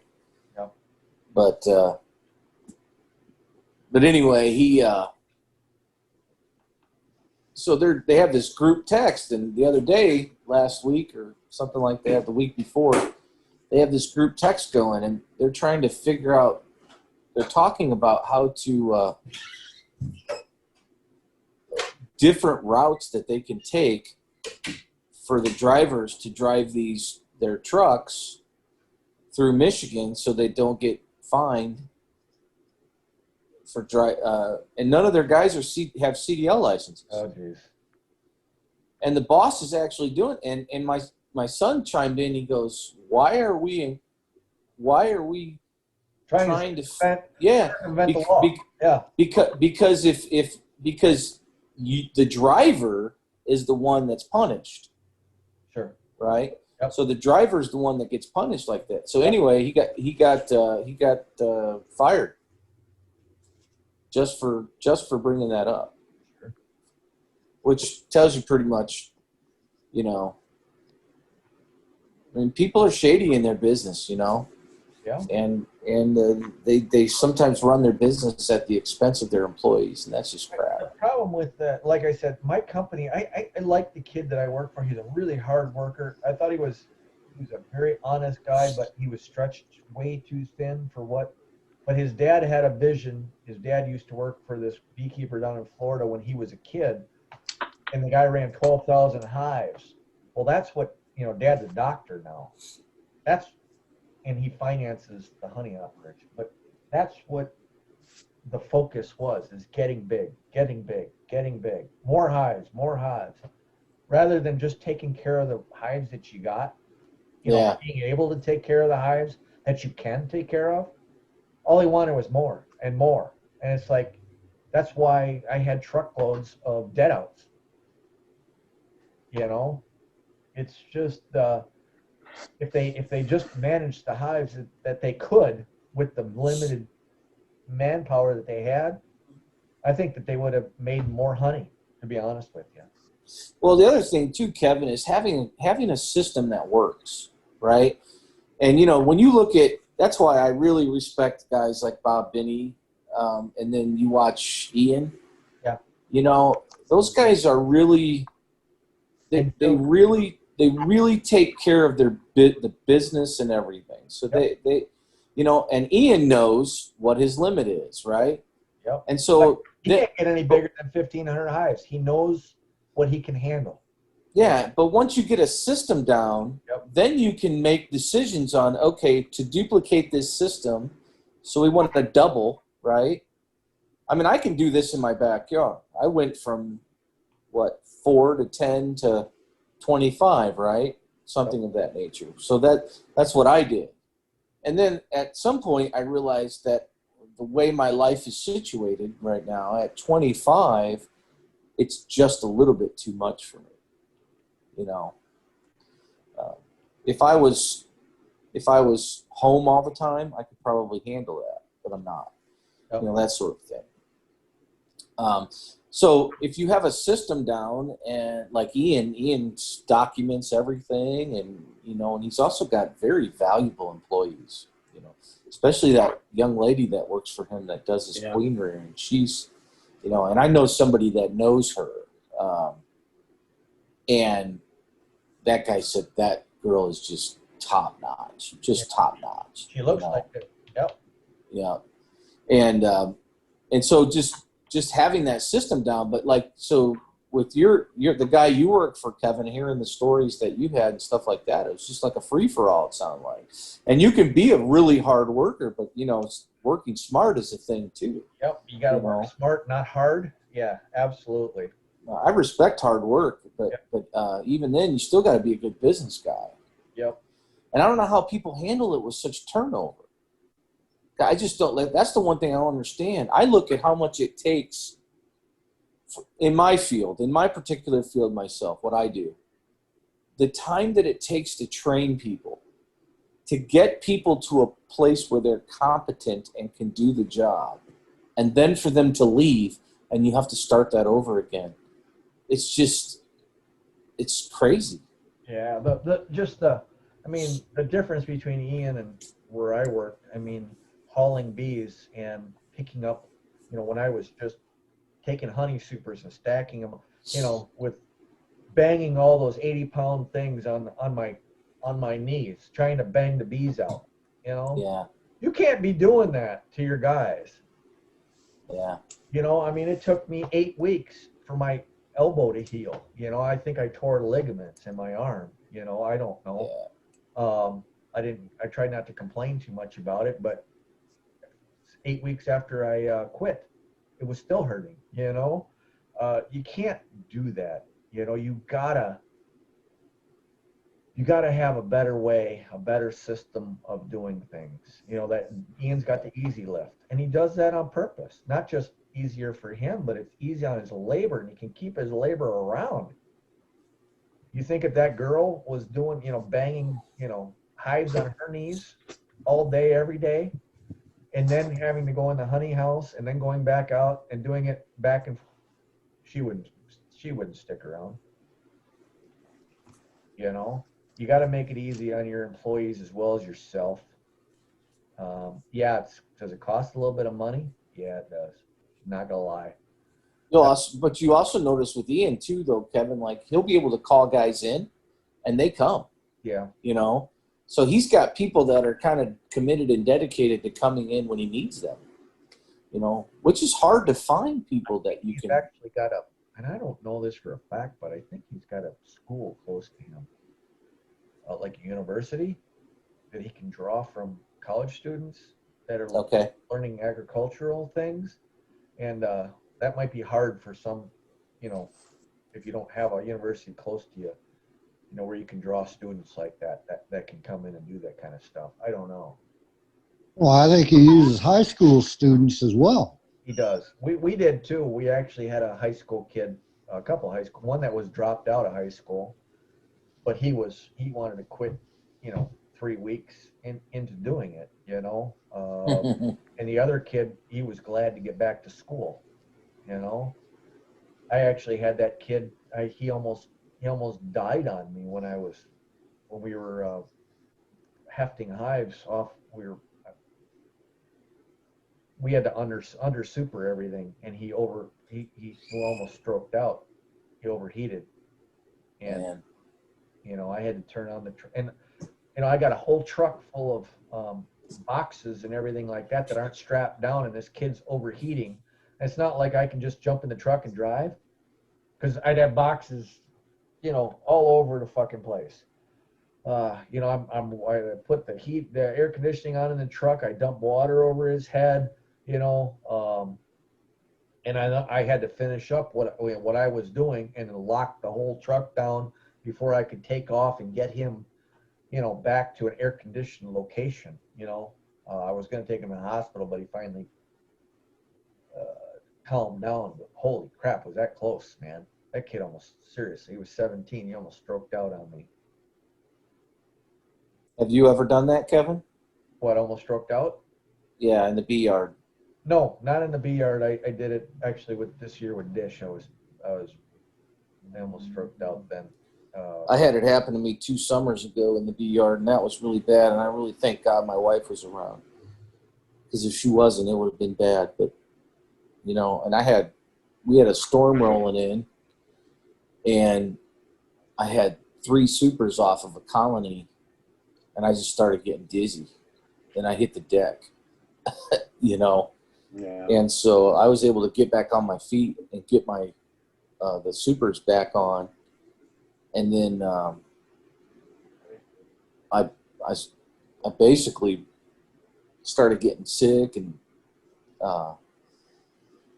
many different ways, and then I got to a chair by the house, and she was putting cold rags on my carotid artery, and Yep.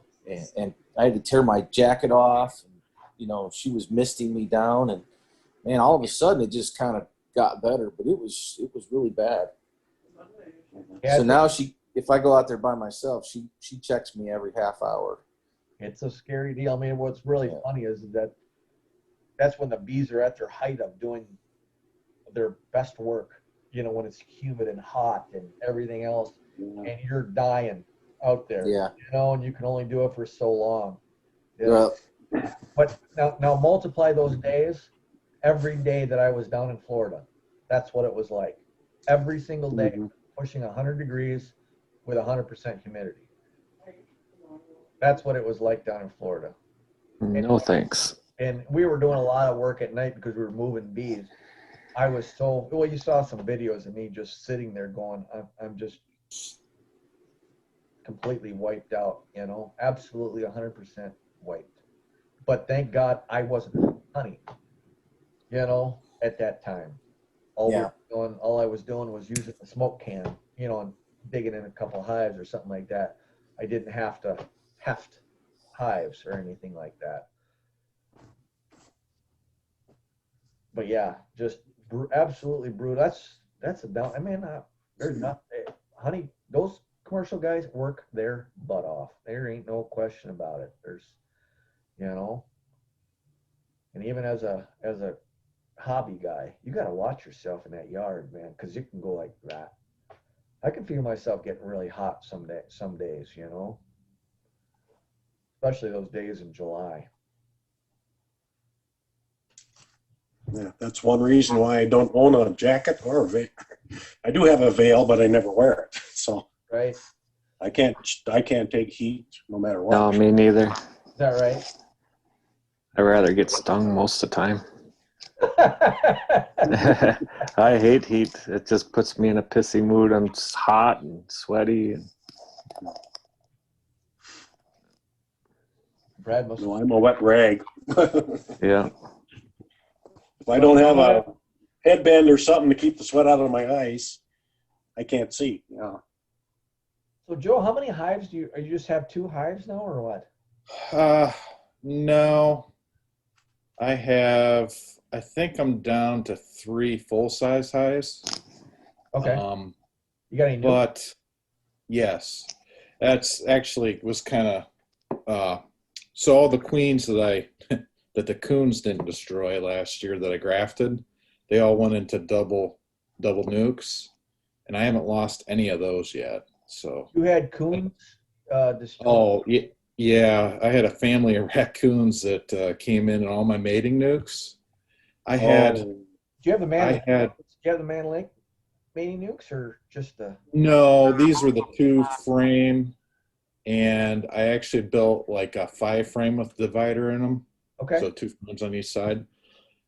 And they would just come in there at night and pry open the lid if I set rocks and stuff on them. They Well, take we rock. went on a vacation, and I mean, just wiped out of, I think 20 queens, I got 2 back. I heard they go after the syrup, not the bees. Is that right? Well, I think they were after the honey, but I think the brood. yeah. They do But the. I don't have that problem no more. So we'll just leave it at that. Well, I know 22 worked well. Yeah. I know the University of Gulf. He uses cinder blocks, and then they put the straps. They strap Yeah. the little mini nukes onto the cinder blocks. But I'm like, man, I'd have to get 25 cinder blocks, you know. Right. But right. but my 2 framers, I have them on poles. I think that probably helps me. Yeah, that would. I have them, up in the air, 3 foot up in the air. I think that probably does help because I never had. It's out at the farm, and there's no around my mating nukes. There's no bear fence or anything. So I think that does because they didn't touch them. Skunks neither. No problems there, which is a little shocking. But kind of back to the Rick Williams thing, I froze up there. Okay. When you asked me about that on Facebook a couple of months ago, a month ago, it kind of triggered some things, and I was thinking about doing that hive again for a test. Yep.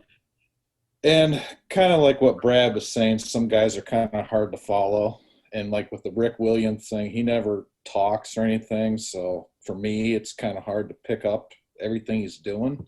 So Wayne was having problems with that too, trying to. So I just noticed a couple weeks ago on November 11th, he said I have it up on Facebook, the last feeding of the year, and he put 9 to 10 gallons per hive.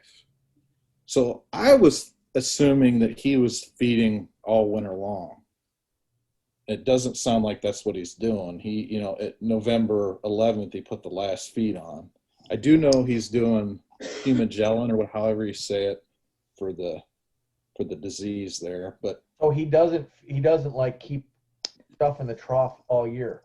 no. Yeah, well, I think he does keep it in there, but I seen that too, where it said last one for the year. I seen that one too, but He should be good to May 2nd, 2021. So maybe that last few gallons that he puts in there is just going to last him that long. But I don't remember. I looked back. Per hive?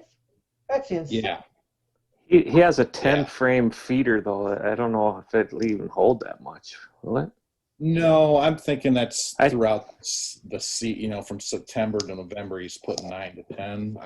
That's the way I took it. Yeah, I think so too. Yeah. 9 to 10 gallons. Let's see, that's about 10 pounds per gallon. That's 80 pounds of sugar syrup. Yeah. Holy frick. Yeah. So I didn't do it this year. Kind of like I spoke earlier, I'm just looking for a way to get a hive or two to have some resources to, for my grafting. I don't know if I should buy packages or I don't know, just something to stock some mating nukes with, Well, I'll tell you what if you know my 1.5 pound experiment went really well last year, and I was going to use them as resource hives, but I ended up using them as honey hives. But if you're going to use them as resource hives, that's the way to do it.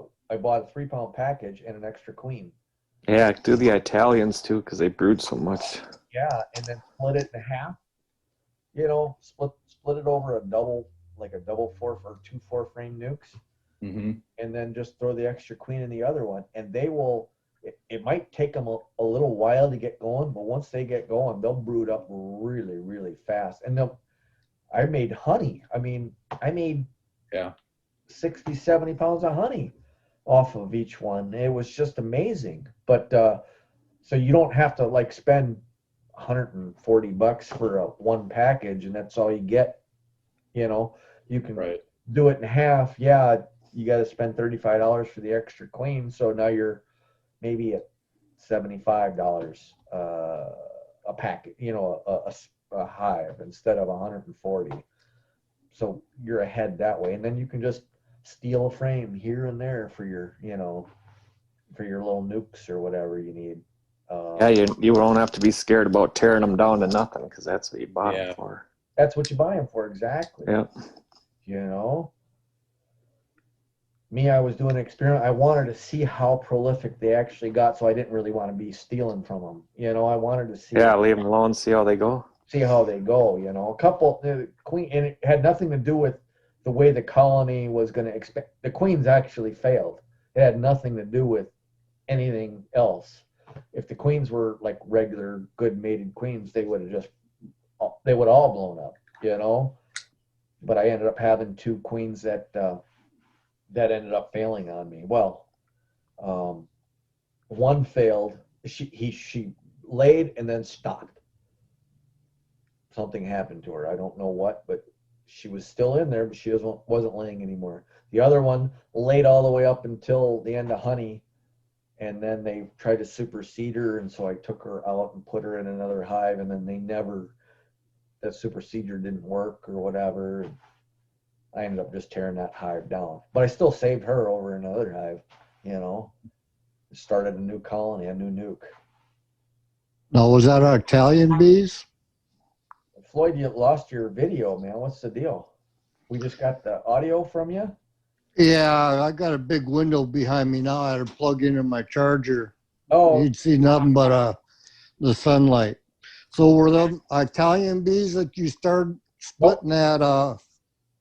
nope. Those were carniol. Those were Minnesota hygienic carniolans. Oh, nice. Yep. They did real well. Like I said, that was an experiment, and I did updates for the video thing. Everybody's seen them, I'm sure, or some people have. But just to try to have a video log of it, I thought they did really well. You know, 3 of the 4 produced honey from me. I can't complain about that. For 3. And you got those. You got those in the mail, didn't you? No, No. Okay. no. A guy brought 2. He was the president of my club, Dan. That was Kelly. He gave me 2 packages and 2 queens and 2 extra queens. So I put them in 4 over 4 nukes. That's what or double the Michael Palmer side by side. You know, that's what I put them in. And like I said, that worked out really, really well. But you could put them in 5-frame nukes box, no problem. You know, start them off there. I would not put them in a 10-frame box. Too big. No. Too big.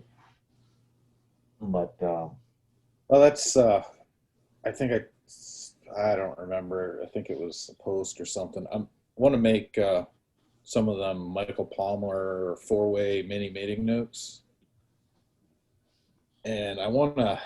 I read a post from him a while back. It's years back. He suggested putting those on like in the spring, put them on a normal colony and feed them and let them draw that out. So I'm going to try that, I think. talk to Dan. He was building something like that this year. Yeah, I made a bunch of little frames like that. Yeah. Did it work out for you, or? Haven't tried it yet. Yeah, it took them forever to. I put them on a couple of my smaller 5/5s. Mm-hmm. I just made a small box, and it took them forever to get up there and actually draw it out. I finally got a couple boxes drawn, so I got 4. Well, I got like 50 of those frames now. I got to make up the nukes though, the little nukes now. And those will fit in a 10 frame. What you have, a 10 frame, it'll like do four nukes in a 10 frame box. I tried to build them that way, but I made my measurements wrong, so it's not going to work that way. You're a better beekeeper. When I was doing the math, I made a mistake. So yeah. You're a better beekeeper than a carpenter, huh? Yeah, not good at math. I was dividing it up, and I didn't quite get the measurements right. They're a little bit longer than they should be, for the frame. I think I could make a box that would work that way, but yeah. I really think I'm really excited to try these little mating nukes that I built. I think that they should. Oh, hey, there's a dog or a cat. Can't, just an ear. That's all I see. Bonnie the cat. But Sorry, my dad called me, and when my dad calls, I drop what I'm doing. So, I would too. Nope. yep, I still got him here, so I want to do that. But Yep. thank you. But no, I'm really looking forward to Brad. You probably never. Oh yeah, you did. You saw it.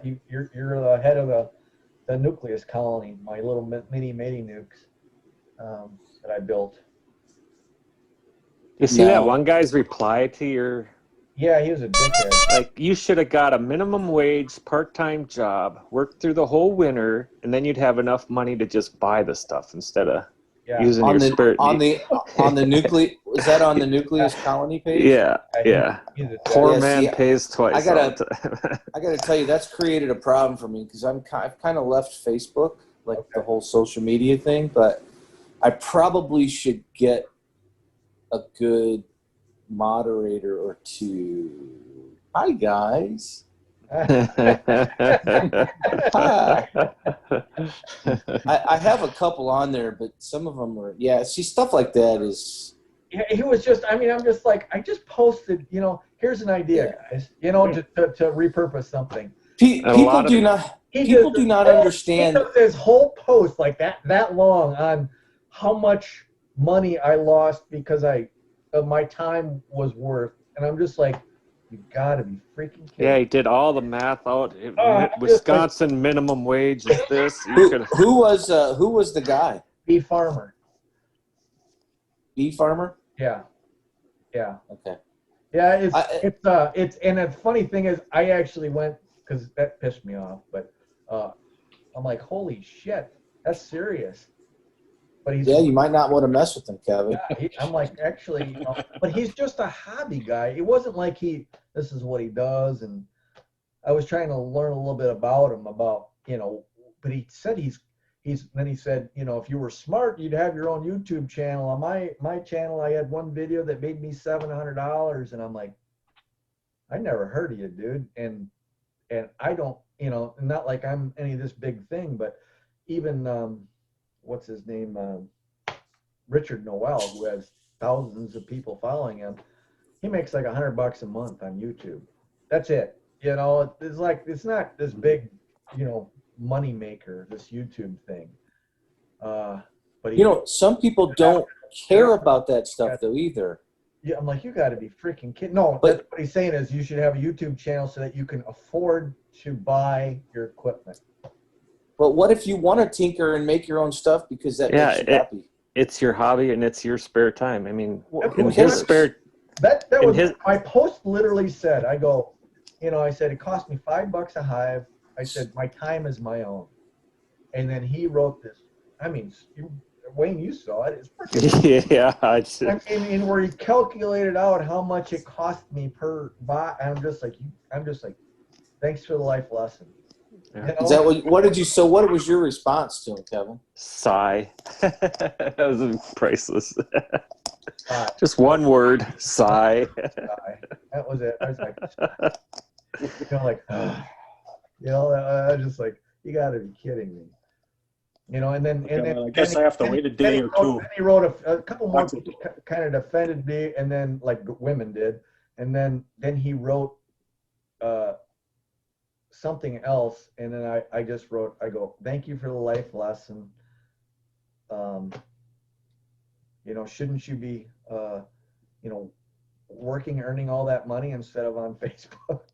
Yeah. You should have done the numbers for him, Kevin, on how much Yeah. time you How much- wasted. I thought about it. I did, but I'm like, I got to be respectful for Brad. This is his little page. Now, this was a comment on YouTube or? Facebook. There's a Facebook. There's a nucleus. Brad runs the nucleus. Nucleus Colony Beekeeping. If you're on Facebook, you can join. Oh, I'm a little bit worried now because I guess I needed a better exit strategy on Facebook because I do monitor. Actually, I guess technically I'm admin because I started a group for garlic. Okay. And that group is blown up. Huge. Okay. And it seems to be. I don't know what a huge group is, but it's not like some of these homesteading groups with 5 million people in them. But it's sometimes I get 5 to 10 people a day joining, so that to me is a lot. And then the Nucleus Colony group, especially during the summer, blew up a lot. By the way, I rejected Mike Palmer. Michael Palmer wanted to join the group and did not want to answer the question, so I told him no. Oh, jeez. I've seen only because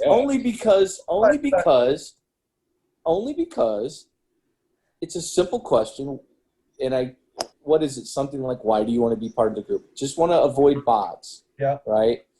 That's all I'm trying to do is avoid bots. But even if it's Michael Palmer, answer the question, please. It's very simple to do. It's really funny. I'm a moderator or the admin of a Minnesota Viking fan group.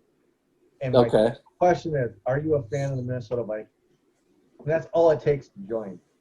Yeah. And you wouldn't believe the amount of people that either don't answer it or say no, just out of, like sarcasm. No. And I'm like, decline. I get some pretty sarcastic answers once in a while too. It's funny, and some of them will reply with no, or and then some people will give you. You need to watch because you'll get a friend or a request to join your group, and you think because they didn't answer the question, it's like, well, you didn't answer the question. Then you go ahead and you look up at the top, and it says recommended by this person. In other words, Michael Palmer didn't ask to join. This person, who's a friend of Michael Palmer's, suggested. That might have been it. That happens a lot, and I see that. I always decline though, just because I'm like, if they really want to join, they'll just join. I don't think you should be able to add other people to groups anyway without their permission. You can add them, but shouldn't really. You're right. You shouldn't be able to add people, but it'll always ask you. It's like, do you want to invite your friends to this group? I mean, I had to explain to my wife why I was on the Dallas Cowboy Cheerleaders fan page. I'm like, honey, that's not me. I didn't do that. Kevin McMahon put me on there. Who's Kevin? He's that beekeeper guy up in Wisconsin. I can't get you in trouble because you're single. Right. So. Yep. And she bought that? Oh, I made that whole story up, Floyd. I'm sorry. That was comedy relief right there. Yeah. Since all my bees are dying, I made up a story to make me laugh. But anyway, social media is funny. I did that serious video on top venting today that came out this morning, and I think Tim Page responded like right away, and he's like, Kevin, this is one of your best videos ever. I think it was Tim, if he's the Northern Michigan beekeeper. I think that's him. Anyways, and then I had another guy. He writes, you should put sugar dry sugar feeders on. And I'm just like, what the fuck does that have to do with the topic? Honestly, it had absolutely nothing to do with the topic at hand. Nothing. And not only that, I described that there was a feeder shim. I was standing right next to the hive. There's a feeder shim on it. Yeah. You know, but that was his comment, and I'm like, that's just part of what you deal with the social media. Yes. Maybe Yes. they watch part of your video and then they got to interject something right away without getting the full, or reading the full post or reading or listening to the full video or whatever. You run into that quite often. You know? So one time I posted a video on the Decatur Ridge Bees page of me and my wife roosting turkeys one night, just for the fun of it. We went out to and roost yeah, turkeys. hooted like an owl, and the turkey gobbled Yeah, back. Yeah. And then somebody, which is fun, we just like to do that stuff. And then somebody's like, "This has nothing to do with bees," and I'm like, "Okay, would you like your money back?" You know, it's like,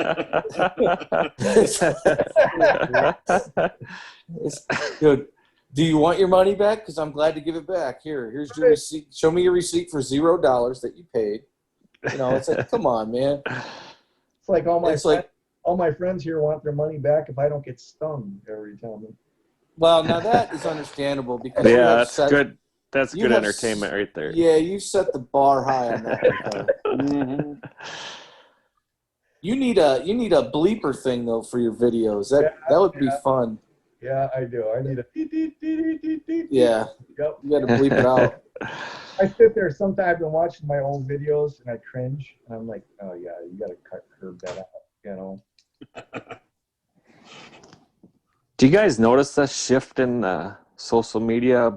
Like it's getting to about with beekeeping. It's like PETA with hunting group.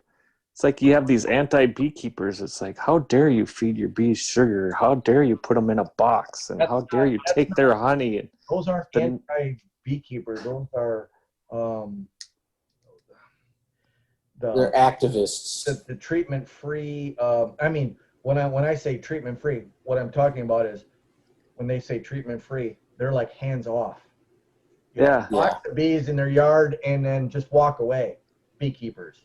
We should start trolling them for putting their bees in boxes, man-made boxes. Yeah. You know, what do you expect? You put bees in a box. Let's just you know, let's outflank them on the. You're right. You know, it's getting ridiculous seeing some of their comments on. It's like, my bees died. Well, what did you expect? You put them in a man-made box. What I'm finding out about mankind in general, not just in beekeeping and whatnot, is everybody wants to control other people.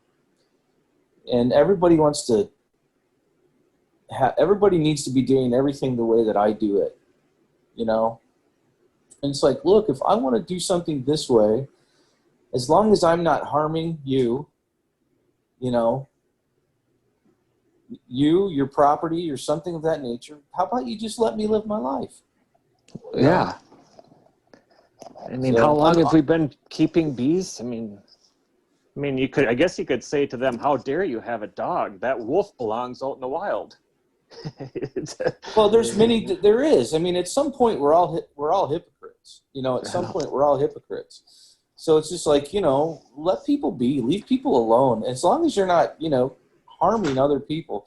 Unfortunately, our society is not going that direction. Our society is going to the place. It's kind of like, you know, say the gun issue, for instance, right? You know, like if you, like I know all kinds of gun owners, all kinds of them. Some of them have many, many, many, many, many guns of many different calibers. They never shot anybody. They don't harm anybody. Yep. They love to play around with guns. Guess what? I don't really love to play around with guns. I don't care much for guns. I like bows. I like archery. Mm-hmm. Now give me a bow and I want to play and I'm interested in the science of it all and everything. That's me, okay? But the mindset of, well, you don't need that. Why do you need that? Well, it's none of your business why I need that.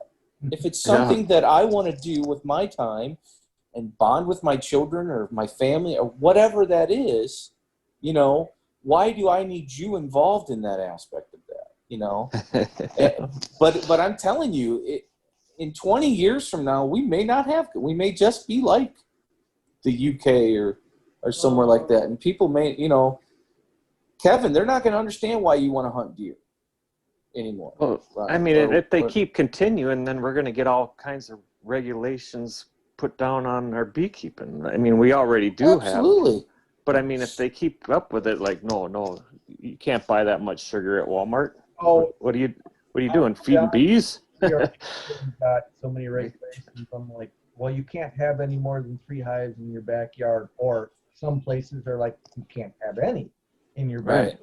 backyard. You know, so I mean, and they don't know the first thing about honeybees. You know, and you know, I'm going to say something here that I probably shouldn't over social media, but I'm only allowed 3. I got 14 hives in my backyard. You know, but I give honey to all my neighbors. They got no problem. No, but I've had bees for 5 years back here. Sticking it to the man, Kevin. Sticking it to the man. Saying is that nobody's been hurt. Nobody's been stung. Nobody, you know, nothing. Yeah. But I'm going to get somebody my neighbor's going to sell his house. Somebody's going to move in. They're going to see my hives, and you know, they're going to tell the authorities, and I'm going to get in trouble. I mean, it's just a matter of time. Kevin, as soon as they move in, a gift basket with honey and whatever products you have. Yeah. Put it on the doorstep. Welcome to the neighborhood. You know, I think people would be shocked at how far that stuff goes. You know, I give honey to every one of my neighbors every single year. That's good. Every single year I give, and I'm serious. My one neighbor, he said they sit out on their porch and they drink beer or whatever. And he goes, yeah, the bees come around. He goes, he has friends that come over and the girl's allergic to bees and shit. She gets a little freaked out. She doesn't live there, you know. Other than that, you know, because the bees just are flying around or whatever. But nobody's ever been stung in 5 years. You know, but people just don't understand. They don't know the difference between a yellow jacket and a honeybee. They just don't. Yeah, Right. and as soon as they know you have honeybees somewhere in the area, even if it's a yellow jacket, and it likely is, because we never get stung by bees around my house unless we're near the hives or doing something to the hives. But otherwise, I don't find them. I think you could almost pet a bee on a dandelion and never have a problem with it outside away from the hive. Unless you step on it, you're not going to get stung. Unless you Yeah, squeeze now it that's in your true. armpit or squeeze it in your elbow or something like that. This far away videotaping while they were drinking water, and I didn't know. Yeah, right. And the cats will sometimes mess with them and they'll walk away with a limp, which is kind of funny. You know, we find that from time to time here. Oh, I've seen my dog get a little too close, and you've seen him in my videos, and he's around, you know, after he got stung because he just stuck his nose where it didn't belong. But other than that, but I'm serious. Somebody's gonna move in next door, and they're just gonna freak out. Maybe their kid is allergic, whatever, and that'll be it. That'll be the end of it. You know. I just read a post on, I think it was Facebook, and I don't remember what it was at, but basically somebody had a few hives in their backyard and wasn't supposed to, and the neighbor's dog got stung and basically threw this big fit, and now he's going to move all of his hives. Bummer. Bummer is right. Yeah, it's But like you're saying, it could have, I mean, It could have been a wasp. yeah. You know, more than likely, it probably was. We're pretty thankful to live out here in the wilderness. I work at regular place. yeah. I worked at Dish, and they're like, and the dude's like, yeah, I got stung by bees today. I'm like, no, you didn't. You got stung by wasps. You know, he was up by the gutter or whatever. Yeah. And he's like, yeah, I got freaking stung. I was this bee nest, you know, was sitting there, and I didn't see it, and I got stung, and I had to go to the hospital. And I'm like, you got stung by wasps, not bees. And he was like, he goes, yeah, you're right. It was wasps, not bees. but it's a common term that people Yeah, that's true. use. You know, it's just My boy does gutters for business, and they're always messing with bees. Yep. You know, wasps or yellow jackets. Sometimes you get yellow jackets like to move into the under the eaves and stuff like that too. And but the worst ones are the ball face hornet. Those guys are evil, pure yes, evil. Those little white and black bastards. Oh, I yeah. and never they get. can, Guess who in town here You gets might to well- remove all the wasps? You give me a I'm the guy. wasp remover of the house. You give me a guy with a hammer in his hand, chasing me, and a freaking ball face hornet. I'll take the guy with the hammer. Yeah. those hornets keep stinging too. They don't. I mean, They don't. and they freaking hurt, man. They don't lose their stinger I in literally you. have jumped off the roof rather than deal with the hornets, just because I know that there's more than one. You know. Hey, there's a dude on YouTube that exterminates them with a drone. Oh, smart man. So what they do is they actually take the drone, fly it up to the nest, and the hornets attack. Yep. And when they attack, they hit the propellers, and it kills about at least half to 2/3 of them, and then they burn them with fire if they can. Otherwise, they got to destroy it. I wonder how many houses they burned down. Well, it depends on the location, but if it's on a house, they can't use fire, of course. Yeah. Those murder hornets are something I was looking at Richard Noel's video on those. Those are some serious freaking. Well, them aren't the murder hornets. Them are just the Asian hornets. Correct. That's what. It's a different kind of hornet than the murder hornet. I thought they were the same thing. No, because we have Asian hornets all over down south too. What? No, I Yeah. think we have. You're talking about European. Or ones. European, yeah. Yeah, the Asian ones are the ones that are. The Asian ones is what I was talking The about. orange face ones. Yeah, the Asian. Yeah, they're about that big compared to a honeybee, which is this big. I see how they catch them on sticky traps, though. That's pretty innovative. I didn't see Have that. you?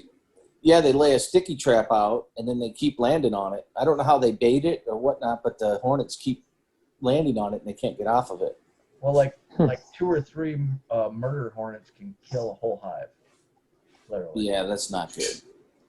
You can have them over there and keep them over in Asia. And Richard Noel did a couple of videos, and he showed them trolling his hives.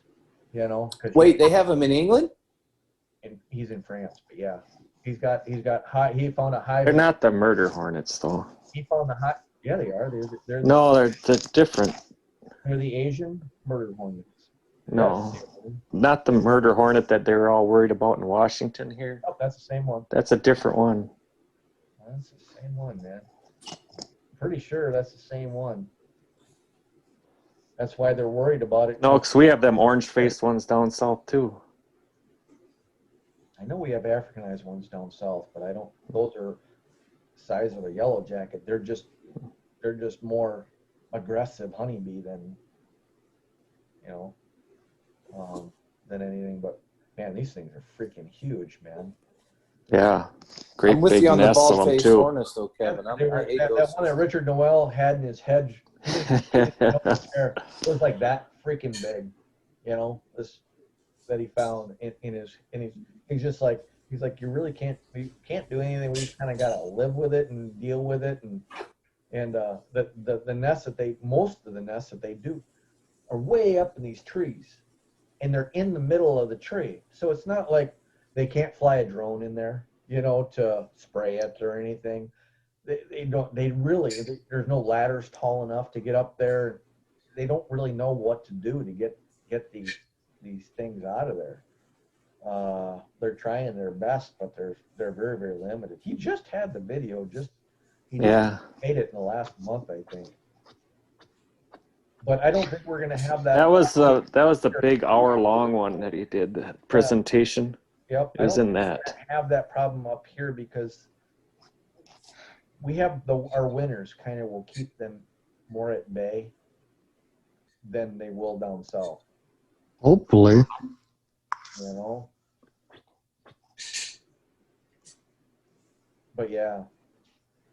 So, anyways, like I said, we hadn't talked in a while, and kind of wanted to know what everybody was doing with their hives and how they were wintering them. And you guys all going? How many of you are doing like the upper vents this year, or no vent or whatever?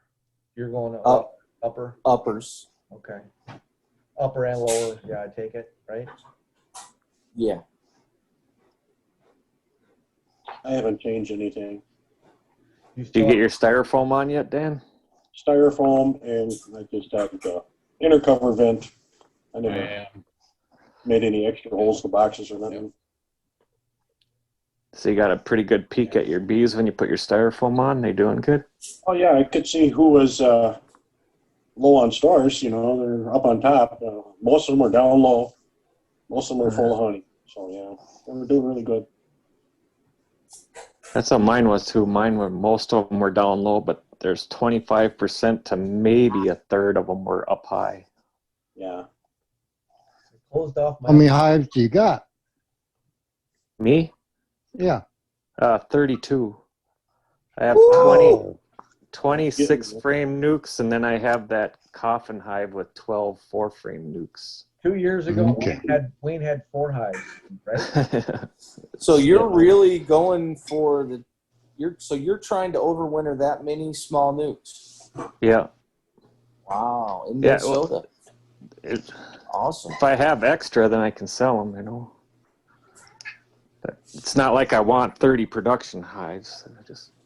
I like nukes. No, I get it. I get it. It's just six frames. So the biggest colony you have right now is 6 frames. Yeah. Quiney Jr. here. Yeah. Yeah. Yep. Awesome. And how are they doing so far?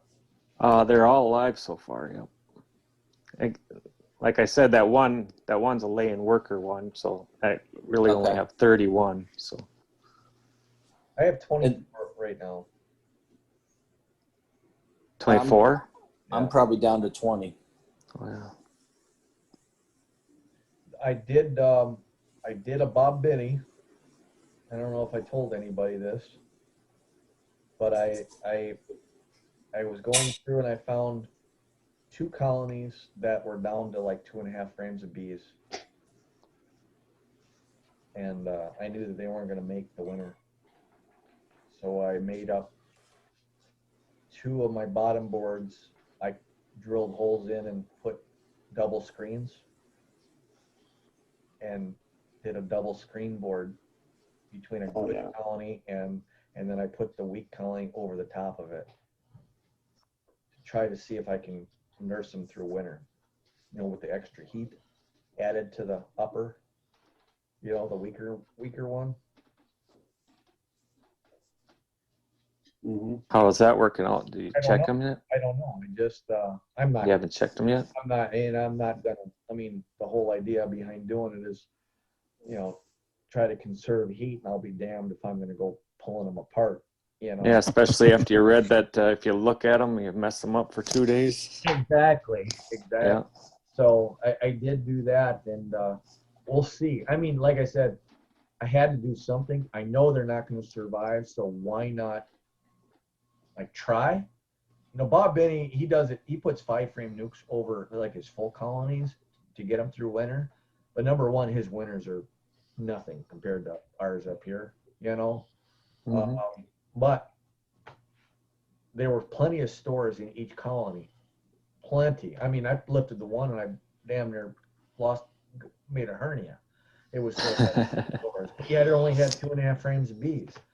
And I don't know, they might have lost their queen, but I can't go digging into the colony to go see if, you know, if they have a queen or not. I have no idea, you know.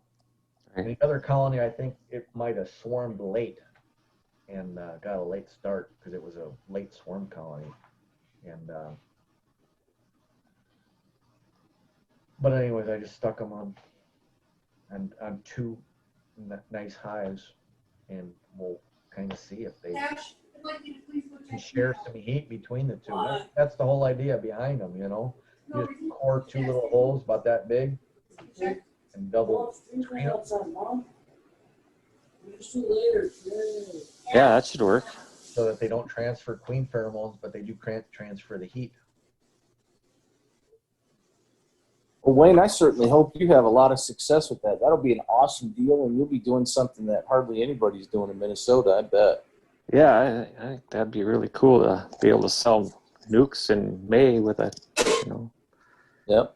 because otherwise, like someone else was saying, nukes are just made up of other queens, bees, and then they just stick a queen in there and give you the nuke in June, or and then they're not made from Minnesota or Wisconsin or Michigan. If you're able to sell nukes in May In May. of the next year or whatever, I mean, I think no problem. Overwintered nukes in May, you'll be able to get 200 per colony. I bet you, if you're able to do that. Yeah, I'm what do you getting think? 175 for mine, so. What'd you say, Dan? I was just wondering what he thinks he could get for him. Remember you guys were telling me to check into that Bolton bees in Minnesota? They overwinter too, I guess. They're getting 175 for 4 framers, I think. 4 frames. Yeah. Well, that's what he's doing, is 4 frames. But a Are they 4-frame nuke. Would they still be 4 frames in May? No, but you could just. Well, what you I'm could just do saying is, that's what they sell. They probably put like another nuke guy I bought from, but he comes from Texas and then just sticks queens in. He had 4 frames of brood and then a feeder frame thing, and for the 5th spot. Well, yeah. And he was If he sticks queens in, now they're no longer local. right there. Yeah, They're just local bees, which means right. just meaningless. I think he was getting 165 for his or something like that But if 2 years ago. you could sell local overwintered queens with a colony in May, man, I bet you could have a market. yep. Well, another good thing too is the queen is, the queen I made this year laid up good and she did good, but her prime year is going to be next year, right? Yep. Yeah. So if people can wrap their minds around that too, and that they'll see a lot of value in that. Well, an overwintered queen is worth quite a bit of money. It should be for people that understand that. For people like that don't, are buying their first hive, they're not going to quite understand that. No. So correct. Kevin, you were saying, do I consider this an overwintered queen since it's in a styrofoam box? Do you consider it a overwintered queen? Yeah, we talked about that, I think, last time we talked, or on the phone, didn't we? Yeah. Yeah. I never answered you. Yeah, you didn't answer me. Did it actually survive the winter because you're actually special treating it? Well, yeah, like Rick Williams in Canada, he overwinters, I don't know, a lot of colonies in styrofoam boxes. But is this really an overwintered? Is it really overwintered if it's in a styrofoam box? It can't be, and I'll be honest with you. Well, I mean, at what point do you say it's overwintered, though? I mean, right now, I can't say if I have to feed a queen, if I have to feed a colony like sugar bricks to get it through because they've used up all their honey, is that really truly a colony that could have made it through winter without money? It's a conundrum to be sure. Well, Wayne, if it were me, I would sell them as overwintered queens, and if somebody asks, just tell them how you overwintered them. yeah. It wouldn't bother me a bit. I mean, because you look at Dan now. Dan really is overwintering queens. He just put styrofoam on his hive just now. Yep. Where we've had styrofoam on since October. And well, that's different. I mean, a styrofoam lid. I mean, at what point a tar paper? I mean, at what point is it? I'm just overwintered. talking about the bees' ability, literally, to feed themselves, to take care of themselves. Other than, obviously, I'm taking them out of a tree and I'm putting them in a box. So, adding the insulation to it, I wouldn't consider to be helping the bees. I'm considering it to be me trying to replicate that fucking tree. Is it overwintered in a shed? No. Okay. But Ian's I not don't know. killing his bees either. Yeah. You know, they're 40 degrees. Actually, 40 degrees is still. Stop nitpicking.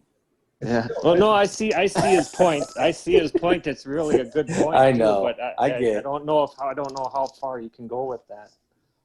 I mean, wouldn't part of it be too, you know, like someone down south whose bees get out, you know, once a week for a cleansing flight, where ours might not, I mean, probably not this year, but like go all winter without a cleansing flight. And I think Right. that has something to do with it. Yeah, that I don't ever consider anybody south of. Stevens Point. I actually say the Illinois-Wisconsin border. He's to be- threatened to throw me out of the group a few times. So Yeah, well, actually, Wayne and I were talking about that the other day. I was like, I need to give him the boot, man. You know. I was saying I that would we're having a understand. winter like Brad. I says, I'm is like, this what he's them so- down he's so south guys unfair because winters like? he's got pollen all the time. He's got nectar all the time. He's got a summer that lasts longer, a winter that lasts shorter. I'm like, good Lord, man. We're gonna have to kick Michigan out of. Now, wait a minute. Yeah. you should be able to keep Floyd and Tim at least. I can understand if you want to give me the boot.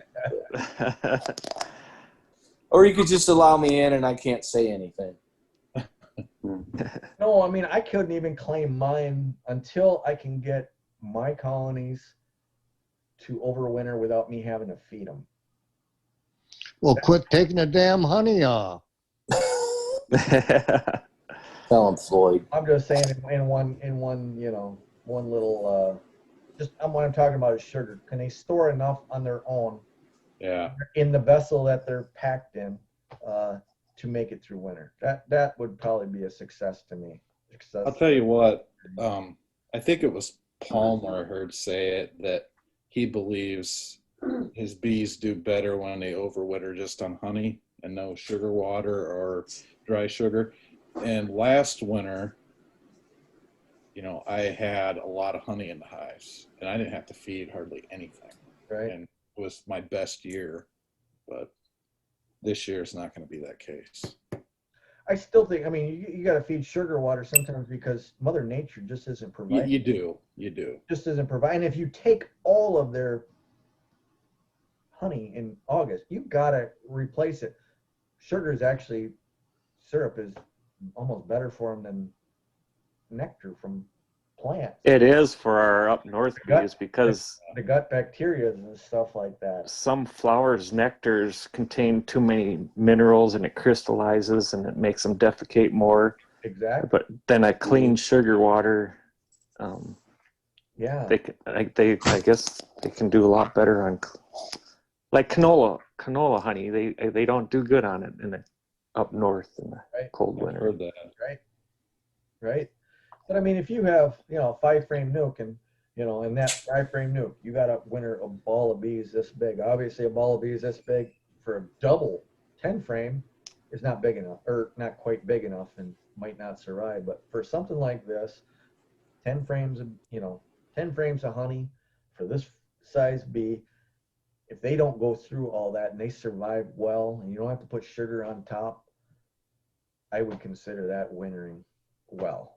You know, even if you were the one that fed them in the fall, you also stole all their honey from them too. So you're just replacing it. That's all. That's the way I look at it. But if they can survive that, then even if I got to put insulation over their top, the insulation, all I'm doing is trying to duplicate that tree that they were supposed to be in. You know, Right. all I'm Because doing. they have infinite Yeah. insulation above them. Yeah. Exactly. Nice. That's all I'm really doing for that, you know. But you know, yeah, man. What is your? Do you know what your internal temperature is like? Because you have an outer box and an inner box, right? No, it's I mean, of an insulation, you have an outer insulation box and an inner insulation box. no. It's just a long box almost 8 feet long by 20 inches or whatever, but it's wrapped in 2-inch styrofoam with, you know, wood inside. But it's only 3/8 wood. I wish I would have went 3/4, but Well, Joe, wasn't yours like wrapped in insulation and then another like larger box was put around it? No, mine was just that 2-inch foam board. It was like a sleeve that I made just slide right down over the box. Okay.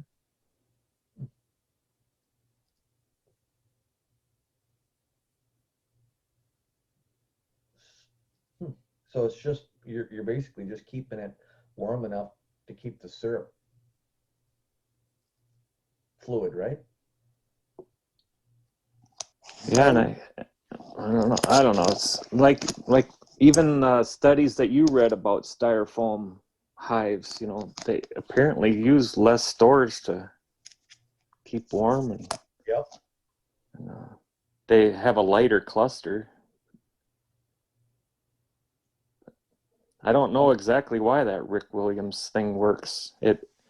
I think it has a lot to do with adding humidity, like you said. The humidity is good for them, and even Rick Williams says the more humid it is, the better, in his opinion. Yeah. But well, it's what's not condensation, though. It's just I've humid. wrapped hives before. Obviously, I didn't wrap the bottom, or and I didn't wrap them like you guys wrapped them. But I wrapped them, and I had a frame feeder in there, full of syrup. It didn't freeze. The syrup. The bees didn't go after the syrup at all. My bees starved before they would go in there and go get it. But it's not directly above them either, which is, your setup. They're in contact with the cluster all the way up, so the heat stays in the column right above them. And I think that might have a little bit to do with the success of that system. Yeah. Because like I said, frame feeder right next to them, it never froze, but it's literally nothing was taken out of it, Well, That's if weird. that frame feeder's only 40 degrees, the bees can't take it. They'll get drinking it and they'll drop their core temperature and they can't move. I don't know, man. I've seen Ian put buckets and there's snow all over his hives on the outside, and he lifts those buckets up, and those bees are clinging to the underside of that bucket. Well, I guess that's true. I mean, and there's snow, so it's 30 degrees or lower, so why are they up there doing that? But they won't like go off the cluster, go down into this, frame feeder. I think it has something to do with being literally directly over the top of that center. Yeah. Have you guys ever saw this? I think his name's Scott Hendricks or something like that on YouTube. He's in Is he Canada. from North Dakota or something? I think he's in Canada, if I remember. It's Ontario, I believe. Oh. Oh yeah, that guy. Yeah, he starts out his video with a humming. Yep. And I think I'm pretty sure he was. Yeah. What's that? I thought I saw a video, if my mind serves me correctly, where he was feeding quart jars of 2-to-1 in the wintertime with no insulation at all. And I thought he claimed that 2-to-1 won't freeze. But I'd have to go back and look to. Probably. I don't know. You get 20 below, 2-to-1 will freeze. I'll guarantee it.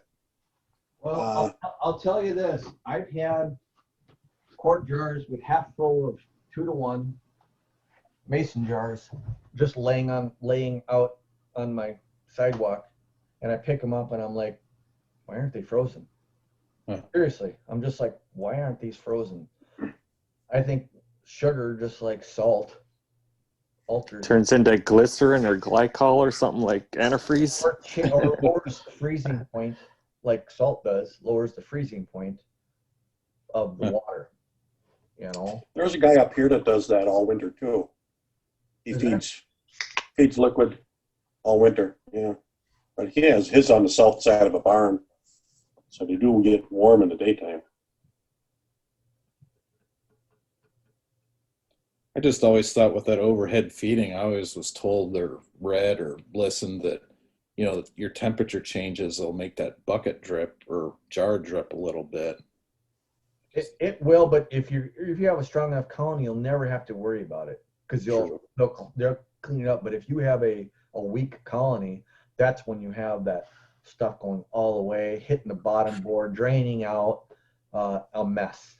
But Yeah. if you have a strong colony, they'll clean that up. That's why they tell you not to use the black buckets versus the white ones, because they don't expand and contract near as much with the sun as the white ones do. You know, white ones still will expand and contract, but not like the problem with the clear ones is the sun gets in there and it Yeah. ferments it real quick, you know. That's why a little bit of bleach helps with that. But Wayne, I don't know. You're still wintering the bees. It's not as severe, Right. but you're still wintering the bees. You know. Yeah. So If I brought a 5-frame nuke in a styrofoam hive through, I'd still call it a 5-frame nuke that's overwintered. sure. Yeah, because you can buy the styrofoam colony, the Mhm. the hive body. Yeah, I mean, Ian does his in 40 degrees, but 40 degrees is still 40 degrees. Those bees got to survive it. You know, Right. they're I have a basically in question. hibernation for 5 months or 6 months or whatever. So, and they've Yeah. got to go through their stores and they got to slow play their stores and not burn them out. Those are wintered bees.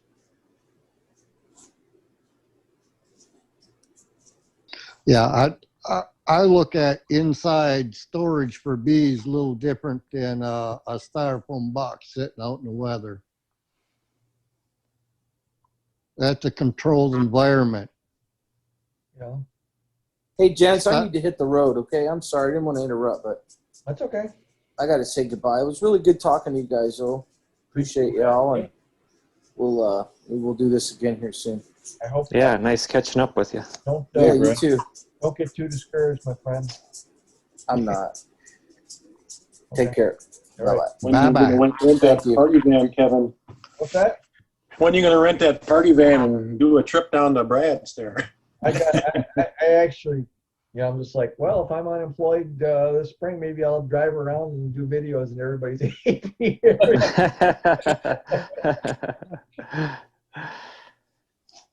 Now, is Brad the lowest fella, most southern person on the chat? Yep. Yeah. Yep. Yes. Yeah, we ought to all go down there in the spring just to hassle them for a weekend. I'll bring my bees over to his yard. I seen Dan made that comment a while back about you southern beekeepers or something. I was trying to take a picture of a map and be a smart ass to him and saying southern. Because I think we're about on the same plane. Or I am as you guys. You're probably on the same plane, Joe, as Dan. I'm more south of Dan and you too. Oh, okay. and I think Tim is also on the same plane as you up there. Yeah, Tim's kind of close. He's just west. And Floyd, I think, is the furthest north. Yeah, I think so. I understood that right. I mean, he's damn near up there by, what, is it Lake Huron or something? Yeah. Oh, I'm above here on. Yeah. Yeah. Next time I go to Mackinac Island, I'll have to find you. Yeah, absolutely. Just hit I-75 and go until you can't go no more. Make a right and you're at my house. Oh, okay. I've been pretty Seriously. close to it then. Yeah, I'm 3 miles from the bridge as the crow flies, maybe 3.5. Oh, okay. Yeah. This is the first year I haven't fed my bees. Put no sugar on them. Right at the very end, the last 2 weeks of their flying, I put some communal feeders out, but only about, I wouldn't have fed over 5 gallons. They had to come after it. Everything else is natural honey in their hives. Mhm. just because they didn't make enough for me to take it off. Oh, I was able to get two deeps and one medium off 2 hives, combination of 2 hives. Everybody else didn't make enough. oh. I did pretty good out of mine. I got 9 supers on the first pull, and then I forget 5 supers on the second. Goldenrod honey. Wow. I got, I think, I don't know, something like 20 on the first pull and 10 on the second. So I had 30. I went from 8 hives to 22 now. So also split a bunch of them. I didn't have supers on all my hives at all. A lot of them were just nukes. But I had that one hive, sorry. You had one hive that really produced, though, huh? Yeah, that one had 6 supers on it or something like that. Yeah. I mean, it was insane, the amount of honey, and it swarmed on me, so I lost her. Yeah. But I took the swarm cells and I created 3 queens out of her, and they're doing well right now. So we'll see. Okay. Yeah. You know? Those were those late ones that started laying really, really late. But yeah, I kind of, you guys, I don't know if you guys saw this or not, but this is that mini nuke Yeah. that I made or whatever. But one of the things I'm debating about, I don't know if you can see that little nuts right here and here as frame spacers, but that's probably not the best idea in the world for a frame spacer. So what I'm thinking about, this little brown board here, if I put 2 of them together, that's the thickness of the nut. So if I cut these in strips and put them on the side of this frame, they'll act as a spacer, and then they'll like butt up against each other and be that same distance. I'm thinking that might be better than trying to glue those nuts in those, in spots. They get full of wax or they get full of propolis, and I'll never get this frame back in there, Plus the nuts, I'm sure, are probably going to knock off, drop off or something. Oh, maybe they'll just get propolized in there even better. You know what? They very well might be. You could be right. I was just thinking about just cutting these, in just little 1/2-inch strips and then just gluing them to the side, just like that wide here, and then here and here. And 2 of them together is the width of one of those nuts. I think once you have it drawn out, What's that? I think once they draw them out, it'll be fine. Yeah. Well, the thing is, I was listening to the University of Guelph, and although they just throw more cells in during the season as it progresses, after the season is over, they actually cut the comb out completely, and then they start over the next year when they dump a fresh batch of bees in. Those new bees, apparently it works for them to be drawing that comb. Gives them something to do, instead of raising brood, they're actually doing something. They're drawing comb, Yeah. So they melt all the comb out at the end of the year, and then the next year when you dump that next cup of bees in, they can start working on building more comb, new comb. I don't know if that has to do with just refreshing comb or Where's that at? what's that? The University What part? University of Guelph. Where is that? Gulf. The University of Guelph. Well, you never heard of Paul? That's a very famous. No, it's a famous beekeeping channel on YouTube. But it's Paul. What's his name? Paul. I thought it was Kelly, wasn't it? Paul Kelly. Paul Kelly is his name, and he's the head beekeeper at the university. Anyways, he's in Lower Ontario, so he's right above you, Floyd. No, Lower Ontario, well, I don't know. Part of it drops down below Detroit. Correct. That's kind of where he's at in there, right in there. So he might be across from you, or even south of you, actually. Yeah, probably. Well, I don't know. We got a lot of Ontario above me, and there's that big leg that runs down by Detroit, which is totally different climate. I just wonder if you start doing that up here in the northern country, whether you're losing too much time from rebuilding that comb. He does it like every year he rebuilds comb, but when he does, like, he'll have a cell in there and it'll hatch out. The queen will start laying. To pull the queen out, he'll leave the bees in with the comb and then put another cell in, and he'll do that. He said 5 times over a summer, but at the end of the season or whatever, they'll cut the comb out completely, and then they start over the next year when they dump a new cup of bees in there. Like Floyd's saying, you're like way ahead by having comb, so you'd be setting them back by forcing them to make new comb every year, wouldn't you? Right, but the first set of bees is not doing anything. In other words, they don't have a queen. They don't have brood. They have nothing. So it gives them something to do.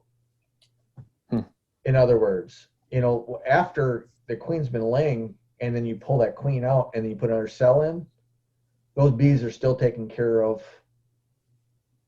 that queen. Or I mean, the bees are still taking care of that brood.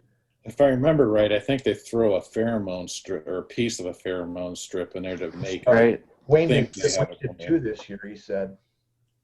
Yeah, I had a different experience though, because I seen that, like you were saying, they staple it right to the frame, and then they put a cell in there, and then they even when they when they're checking for the queen and eggs, you still see the pheromone strip stapled to the frame. He left it in there all But year. I had an instance where I can't remember if it was a mated queen I was putting in there, or not, just a virgin queen or whatever. But I put the queen in there, and they balled the queen and the pheromone strip. That was the pheromone strip I just pinched it in between frames, and it fell down on the bottom, and I couldn't find the pheromone strip, so I thought maybe I got it already. And then I put the queen in there, and they balled the queen. And when I had already had a frame out, and they were balling the queen. I was trying to save her, and then there was another ball down on the bottom. I'm like, well, what are they balling up down there? So I moved the ball around, and they're balling the pheromone strip on the bottom. So I made a note to myself not to ever leave a pheromone strip in there when I'm putting in queens. But Did you put like you put in a virgin queen, is what you're telling me? I don't remember if it was a virgin or a mated queen.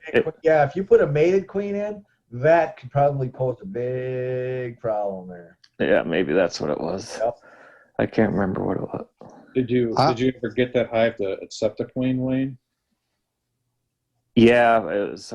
I had saved that queen. I was bringing her up to the house to put her in a cage, and I didn't have a very good hold on her, and she ended up flying away and disappeared.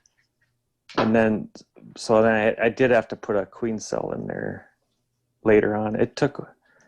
I had really bad luck with queens in the late summer. Early summer was a piece of cake, but getting them mated and returned was a lot tougher. The reason I asked is I had a half of a double nuke that no matter what I did, it killed the queen, balled the queen. I did a newspaper combined with just a 5 frame that I had, and the damn things killed the queen, and actually went through the whole winter queenless. Jeez. So there was nothing you could do. They just kept balling queens. Yeah, I even tried. I bought a queen this spring and put in them.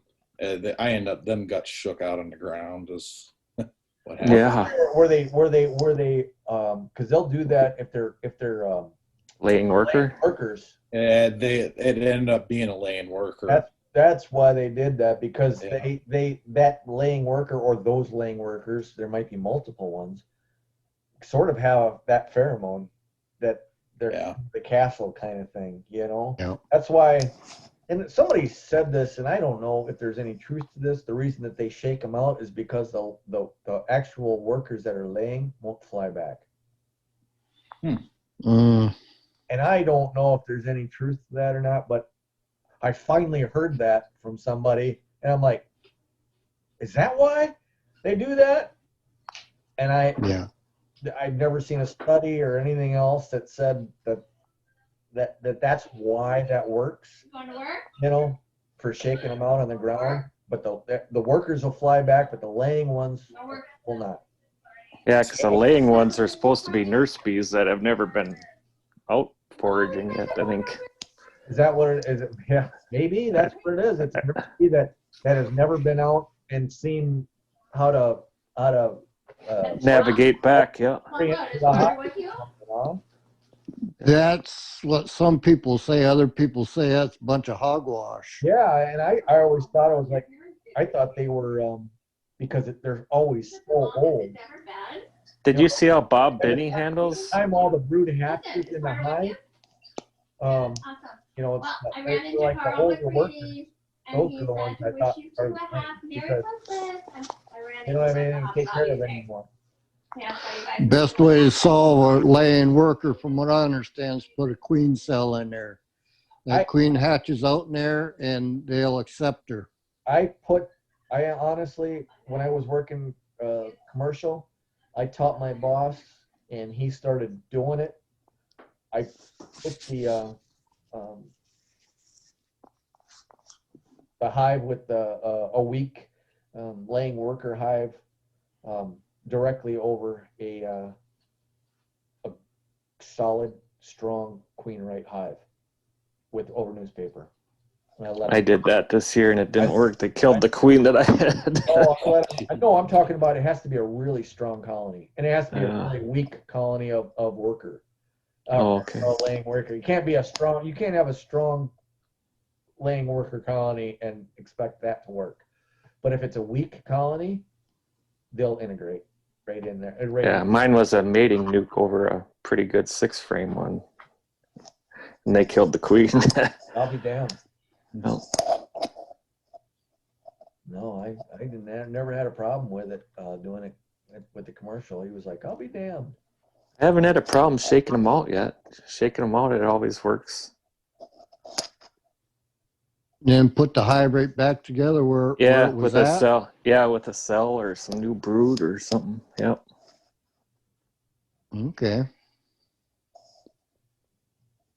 No, Wayne, Yeah. Bob Bimney, I was going to say Bob Binney, he just takes and he just floods the hive with, you see that where he floods it with a nozzle of sugar water and then just puts it on top and Yes, it confuses them. Yep. yeah, confuses them all up. And then I suppose after they're done, they just kill the laying workers one by one as they. Yeah, what he says is after they lick each other clean, they're all sisters.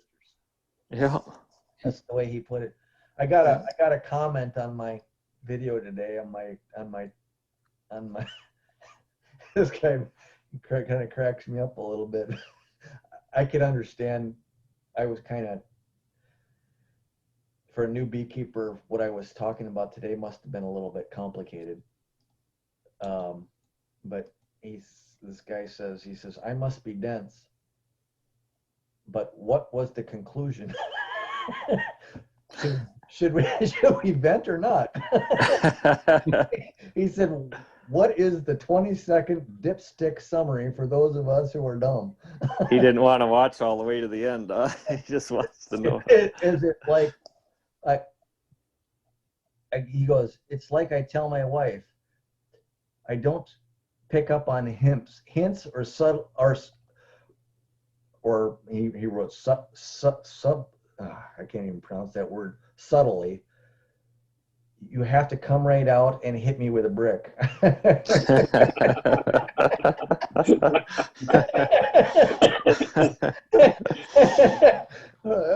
thought that was kind of funny. It's just, you know, because it's really up to you to what to decide. I try not to tell people how to keep their bees, or, you know, I just kind of put it out there, stuff I learned, but it's really up to you to decide what you think is best. But I'm still running the experiment, so I don't really have an answer for them.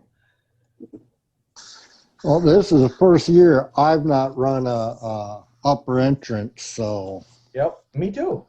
And I'm doing it because all the research that I've been reading, and I'm talking research, not internet gossip or whatever, is telling me that although upper vents, you'll get your bees through, you'll actually have better brood production in springtime with no upper vent.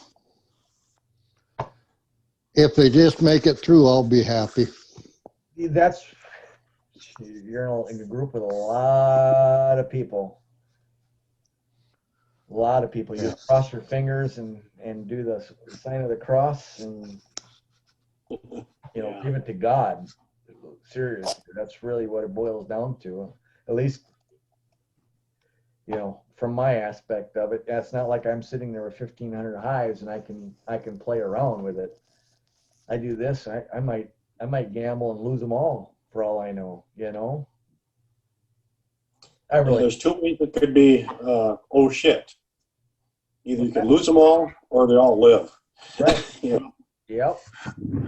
I honestly don't think I'm going to do them wrong by doing this, to be honest with you. I just want to see if they'll brood up more, because I know that my bees dwindle during the winter, and I have such a hard time. It takes them so long to brood up. I see some of these videos, these guys pop their hives and these bees are boiling out. And I'm like, how in the hell do you get these bees boiling out of your hives in May or April? You know, I've got like frames of bees and they're just sitting there trying to cover like a patch of brood this big.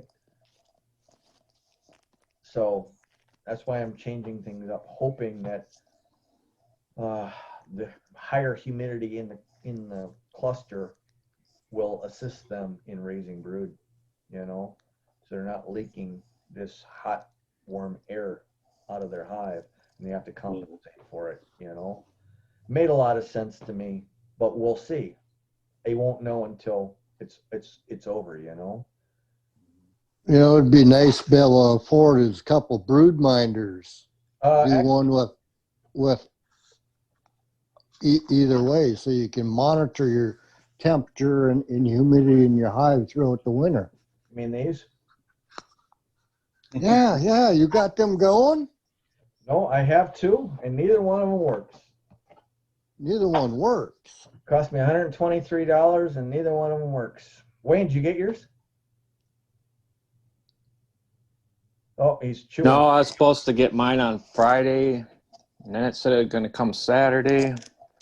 I still haven't got it.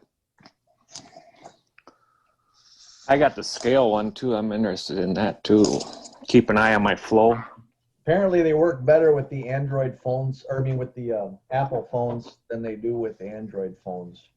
So Wayne has Apple equipment, so he probably is going to be more successful. But I have them sitting here. I did everything I was supposed to do, but my Android phone won't recognize either one of them.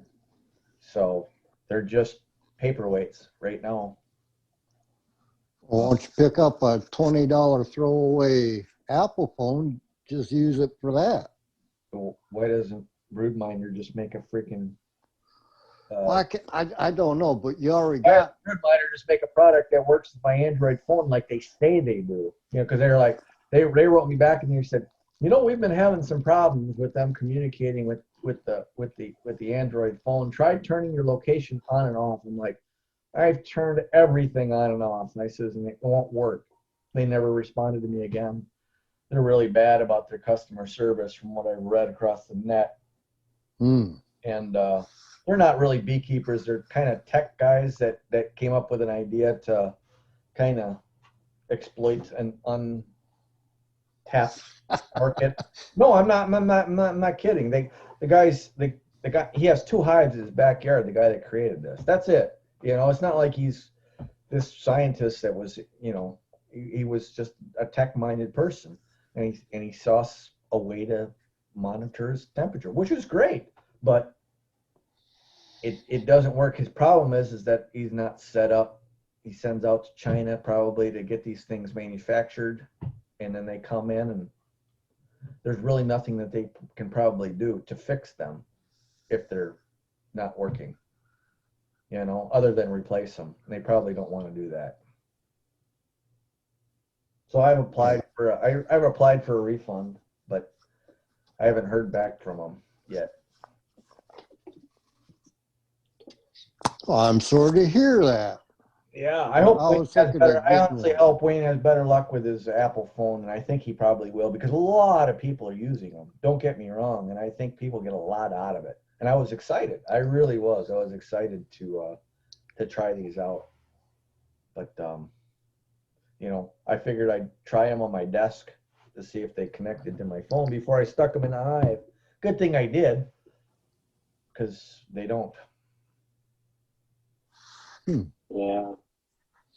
Okay, I'm gonna have to bug out of here. It's time for my lunch. Yeah. Lunch. Yeah, I've been on a bee chat and haven't had a chance to eat my lunch yet. It's 4:30. Yeah, we've been at this for 3.5 hours. I think we can probably. Oh, that's a long time. I think we could probably call it a day. Yeah. Yeah. But Now, for the Facebook and the nukes, how do I find that? you mean the Nucleus Colony Facebook page? Yeah,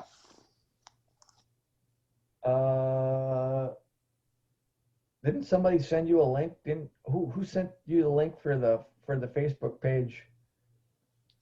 The last time for our Facebook page, somebody sent you. oh, I think you sent me a link and I was having a hell of a time getting on. Oh, okay, okay. I finally, I'm not real tech smart. I'm kind of old fart, old school, actually no school, but Yeah. I'll or somebody will post a link to it, I guess, on the Upper Midwest Beekeeping page, so you can join. You can just click on it and join it. I'll post. all right. I'll post. I appreciate that. I hope you post more on the Upper Midwest. I don't see you on there either. So. Well, I follow it for the most part, but I don't have a hell of a lot to say. My spelling's so terrible.